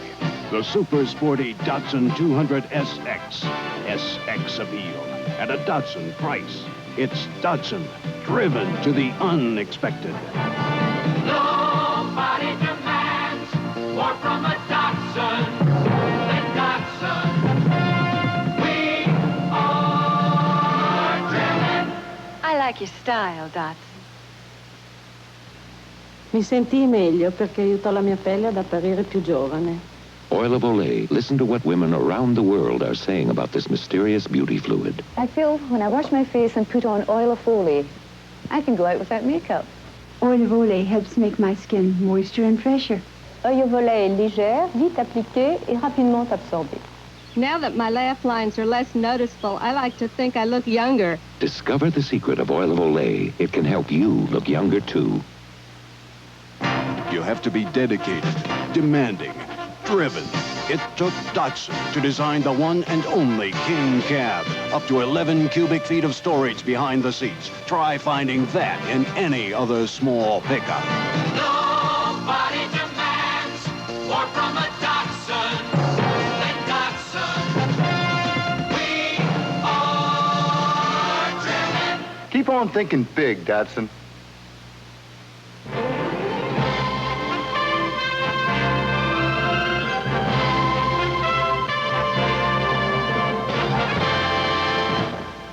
Memories of Elvis, Now, the greatest of all tributes to the greatest of all rock stars. For 3 hours, an NBC big event recaptures the man and his magic, with Anne Margaret recalling their long friendship. Memories of Elvis, Sunday at 8, 7 Central, right after the Mouseketeers in Disney World on NBC. If you're looking through your newspaper to find out which market has the best price on a Thanksgiving turkey, look no further. It's Alpha Beta. That's right, Alpha Beta's price on grade A fresh frozen Golden Valley turkeys will be the lowest. Lower than any major chain-wide newspaper advertised price on any grade A hen or tom turkey. Once again, the way Alpha Beta's pricing Thanksgiving turkeys, it's no wonder everybody's singing our song. Alpha Beta! And tell a friend. Builders Emporium is your home's best friend for folks who like to do things and save a whole lot more. Save time and effort with Stanley's Deluxe U-Install garage door opener with digital radio control and powerful 1/3 horsepower motor. At just $139.99, you'll save $20. And save on heating bills with the Nautilus Heat Recycler. Takes warm air from the ceiling back to floor level. Just $34.99. Now through Saturday at Builders Emporium. America's greatest hardware store.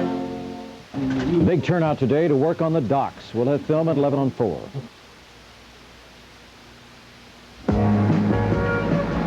Here we are in the back lot of one of Hollywood's oldest studios, where these stuntmen are about to show you some of the oldest stunts in the book.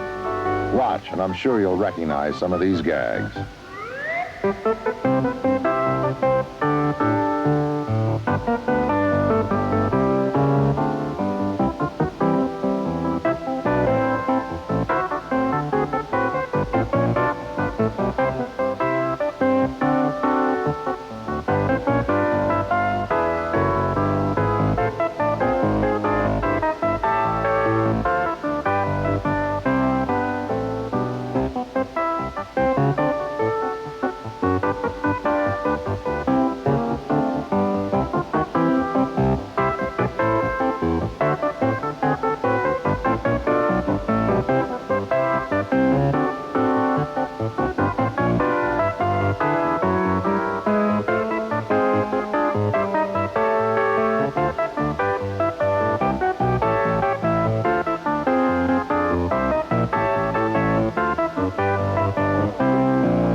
Golden age of comedy, huh?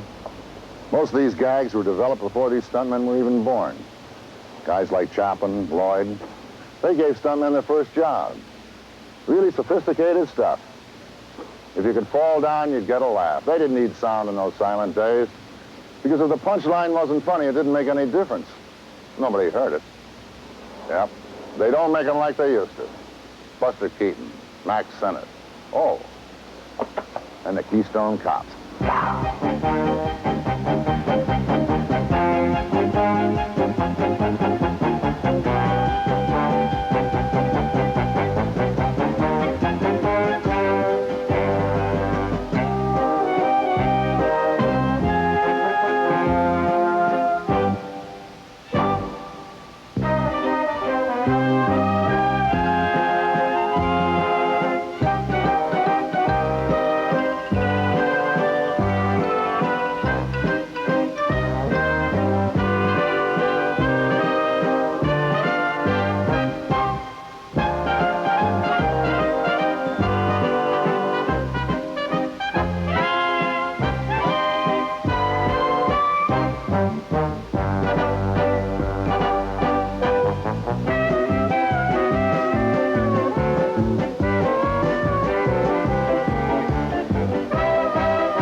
This is Dick Farnsworth, just about one of the best Western stuntmen in the business. And this is his son, Hill, who exploded the motorcycle in our little movie. Together, they present an absorbing contrast, youth and experience, the old and the new. I got a son, Hill Farnsworth, that's a good stunt man. I always wanted him to kind of go along with the horses, but he didn't like them. He wanted to go with the cars and the motorcycles. I love going fast. I love the smell of gas and motorcycles and dust. But my dad, he's a different kind of guy. He likes horses, and I can't hardly watch that stuff. It just scares me to death. He's been all over the world. He's been to the Orient and Germany, worked on rollerball over there with Jimmy Kahn, and worked on a thing called roller coaster down in Tennessee. He, I think, is one of the finest stuntmen in the picture business on horses. I love him very much. He got racked up a few times. Of course, to each his own. He likes that high work and those wrecks. And I've always kind of stuck with the livestock.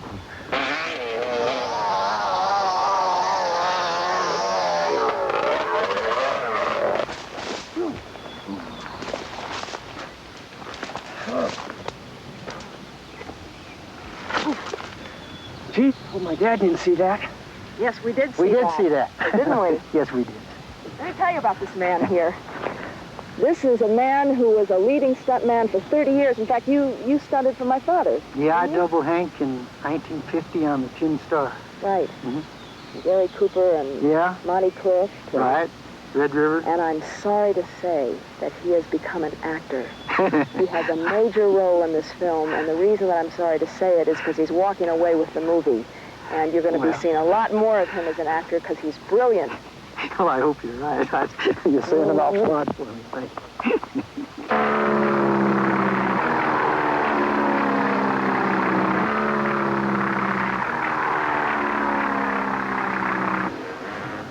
You know, in any profession, you have the men that they refer to as milestones. They're the guys that break all the rules and go beyond where anybody else has ever been before. Well, in an action business, especially, you know, flying action in movies, one name leads all the rest. Frank Tallman. He's known among his friends as the king of the movie stunt flyers. But to learn more about him, why don't we talk to Bob Conrad on the set of Baa Baa Black Sheep, or the never-ending saga of Happy Boyington. How are you, Bob? Good, Lee. You know, since I've been doing a show with Air Action, I've got a new respect for what I call, you know, the aerial stuntman. And as you know, Frank Tallman has done it all.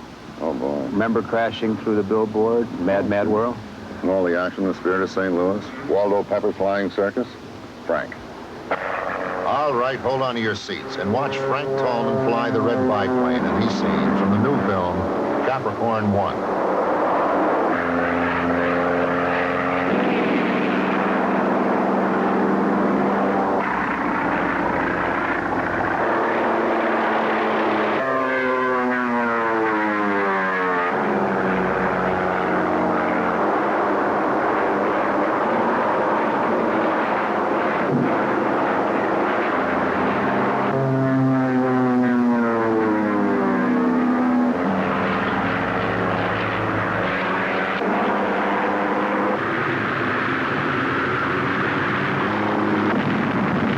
Frank, you keep them flying, huh?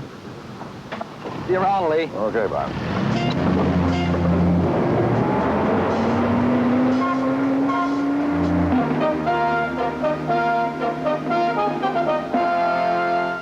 You know, one of the pleasures of doing a show like this is you can satisfy any of your whims or fantasies.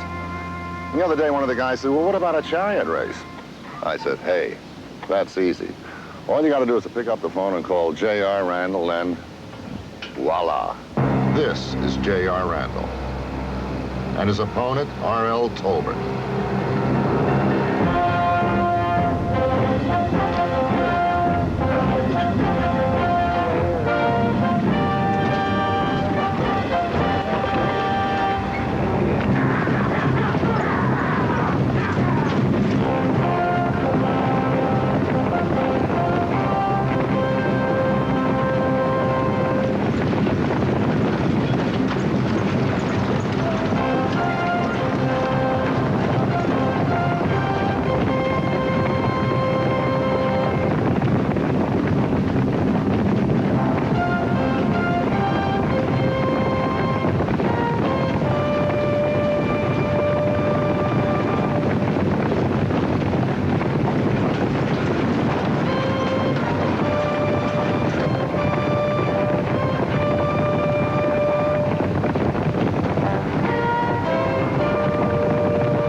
to do it again. Oh, no.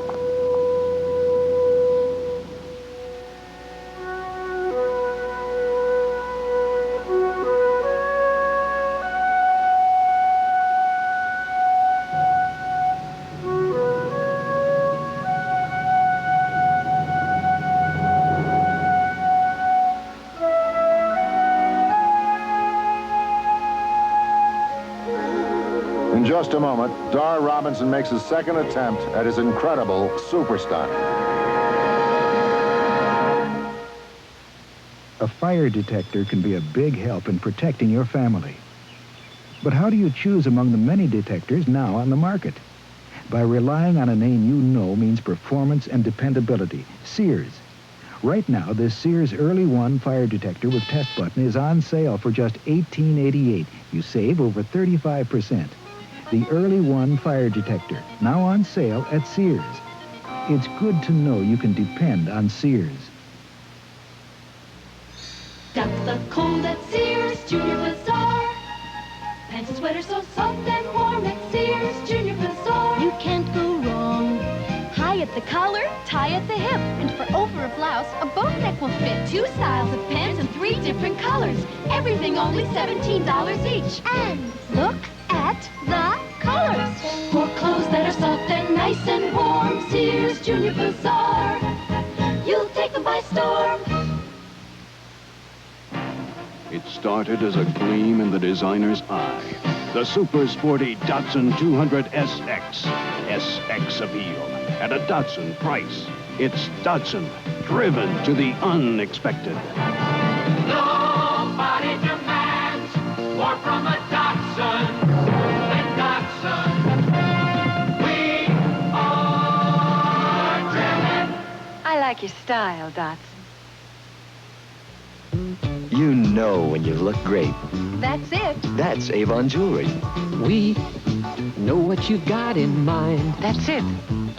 New rings, new styles, and great designs. Something new that adds the right touch. That's it. An extra gleam that says so much. That's it. That's Avon. That's Avon Jewelry. I'll bring it to you.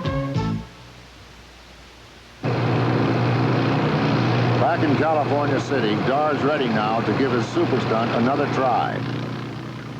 Remember, Dar's goal is to leave one plane at a height of 2 miles and fly his body down in a speeding dive to join the plummeting Stearman catch plane before they fall in a mile, about 30 seconds. It's all up to Dar, and the desert floor is rushing up at them at the dizzy speed of 125 miles an hour. It's taken Dar until mid-afternoon to review the first attempt and adjust his technique for another try. Conditions are no longer ideal. The winds off the runway are hitting their predicted strength of 40 and above. That makes Dar's parachute nearly useless to him below the stunt height. Gusting winds can literally throw a parachutist into the ground. Anyway, it's a real danger that Dar can be slammed into the plane out of control, just like the last time, but in such a way that he would be hurt and unable even to open his chute. Now the desert heat is close to 100 degrees. The planes take much longer to reach the necessary 2-mile altitude.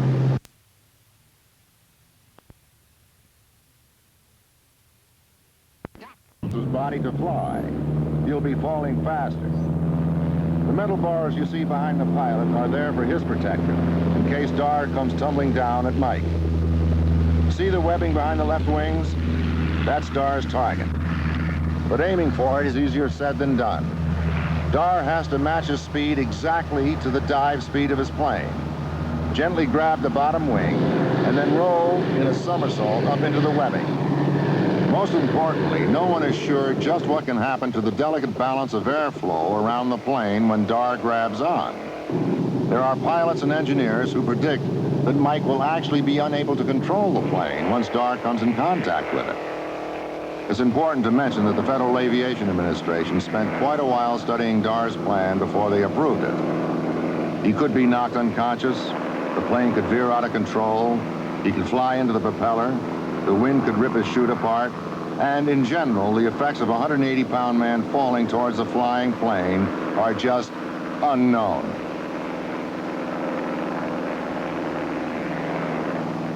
There's the nod from Mike Dewey, and there's Dart out on the wing. Next, we should see the drogue chute snap out behind the Stearman catch plane.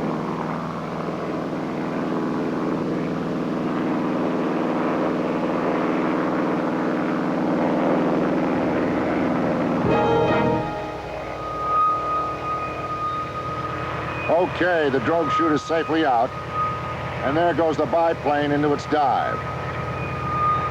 Dar's ready to go.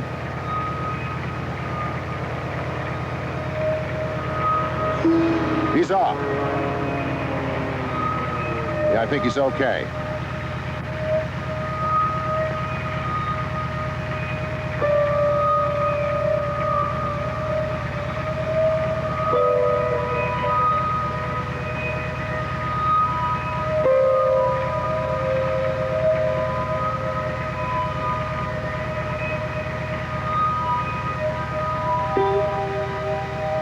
He's matched the speed, and he can begin to approach.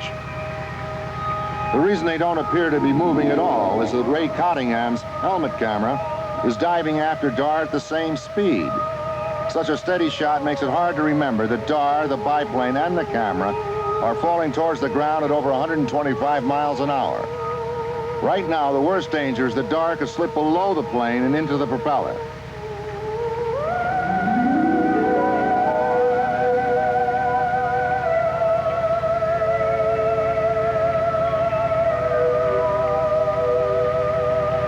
This is really critical in here.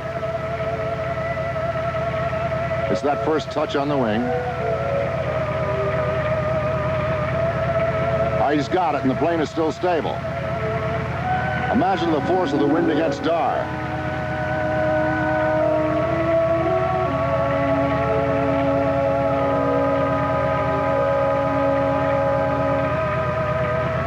It looks like the propeller is blowing the lift from under his legs, giving him trouble.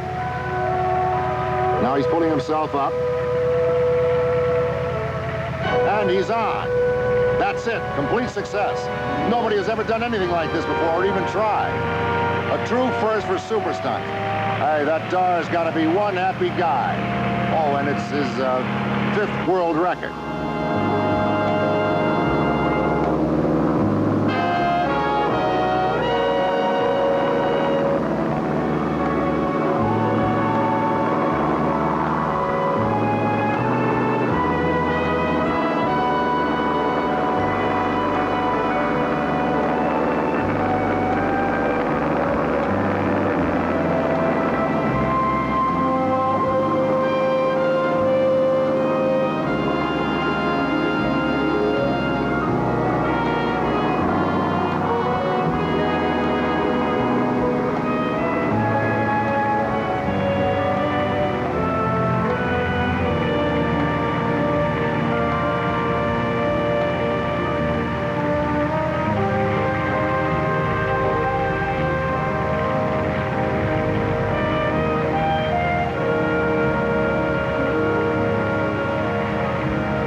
Thank you, Michael.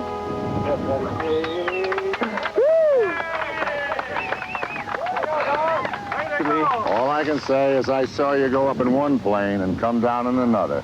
Now, the rest is up to you. You tell me, because I can't believe it. Well, I went out and took 2 attempts, and the first time, see a sailor on here, I came in from underneath, and I come up where I could just see over, and I grabbed a hold of this. I was stable enough, everything was fine, and all of a sudden I decided, well, I'm going to go in and put a little pressure on this, and the whole wing just went out from underneath me. So I backed up, I was about 10 feet away, came back in over here. This time I got my hand here, and once I started over and caught, you know, got a point down, it just threw me up against this. So I had it. I'll tell you what, lay up there and just hold on to that the suspension lines. Yeah, real easy. Watch that surface. Yeah. Put your head through there. Through it? Yeah. Now that's how I ended up. And that's the way you land, you know, it's that wheel touchdown. First thing you see, Lee, he's first looking through the propeller, and you're seeing nothing but ground coming up. And all of a sudden, he cuts that chute away, and it's just like he kicked in the afterburner on a jet, and just, So after he pulls it out, it was dynamite. 4,000 feet. We went to just about a mile, maybe just a little over. How long do you think you were free diving alongside of him? Almost a mile, or somewhere in a mile, somewhere. In fact, if we total it all up from 10,500, we're just over a mile. Wow. We're out by 4,000. Well, how do you feel?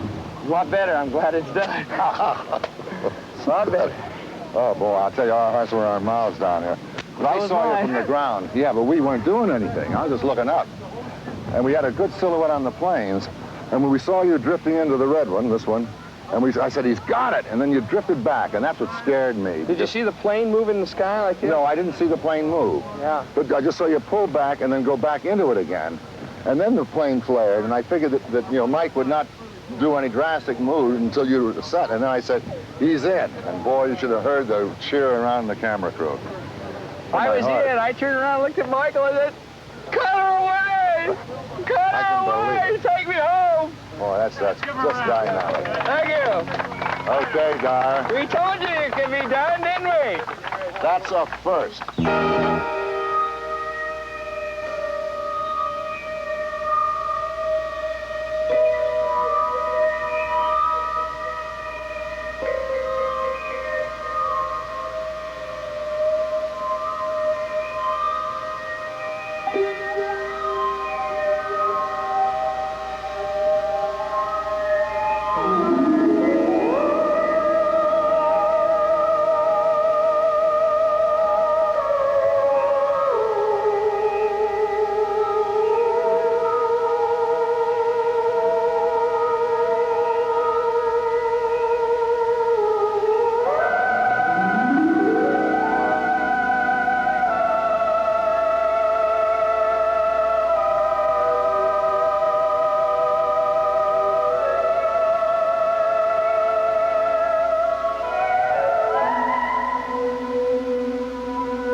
When Julie Way tried our fluoride toothpaste, she didn't know it was Glee. I felt it was real icy and cold and tingly and chilly. The whole thing was real chilly and stimulating, really stimulating.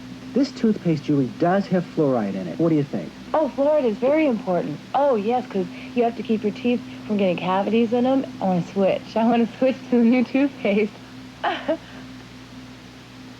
Amigo?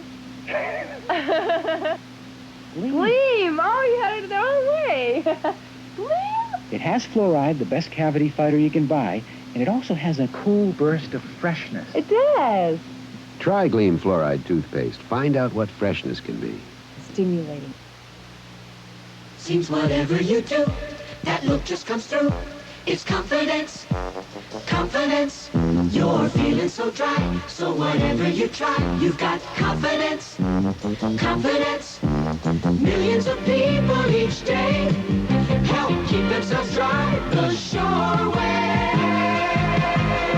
Take off your coat, America. Take off your coat to shore. Sure antiperspirant keeps me so dry that I can take off my coat with confidence.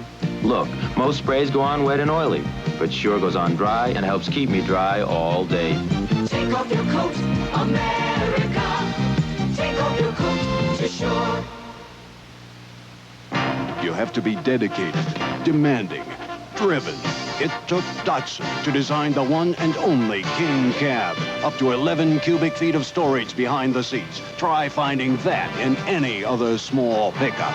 Nobody demands more from a Datsun than Datsun. We are driven. Keep on thinking big, Datsun.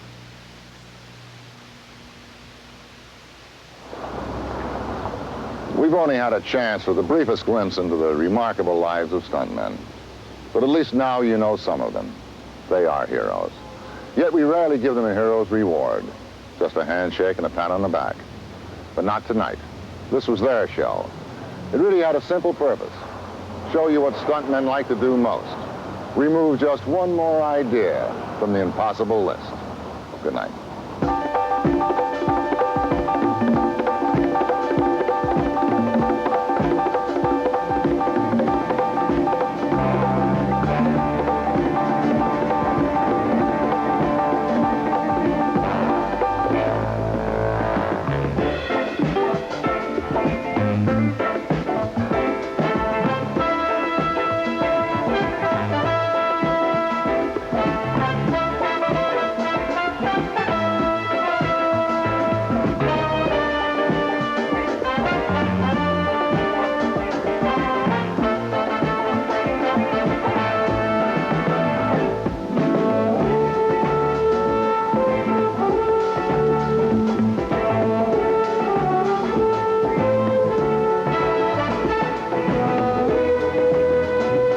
Sunday night, the new Musketeers make their network TV debut when they travel to Florida's Walt Disney World for a wild romp through the Magic Kingdom.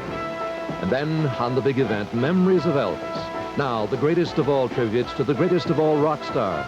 For 3 hours, an NBC big event recaptures the man and his magic, with Anne Margaret recalling their long friendship. Memories of Elvis, Sunday at 8, 7 Central and Mountain. Stay tuned for the Neil Diamond special next.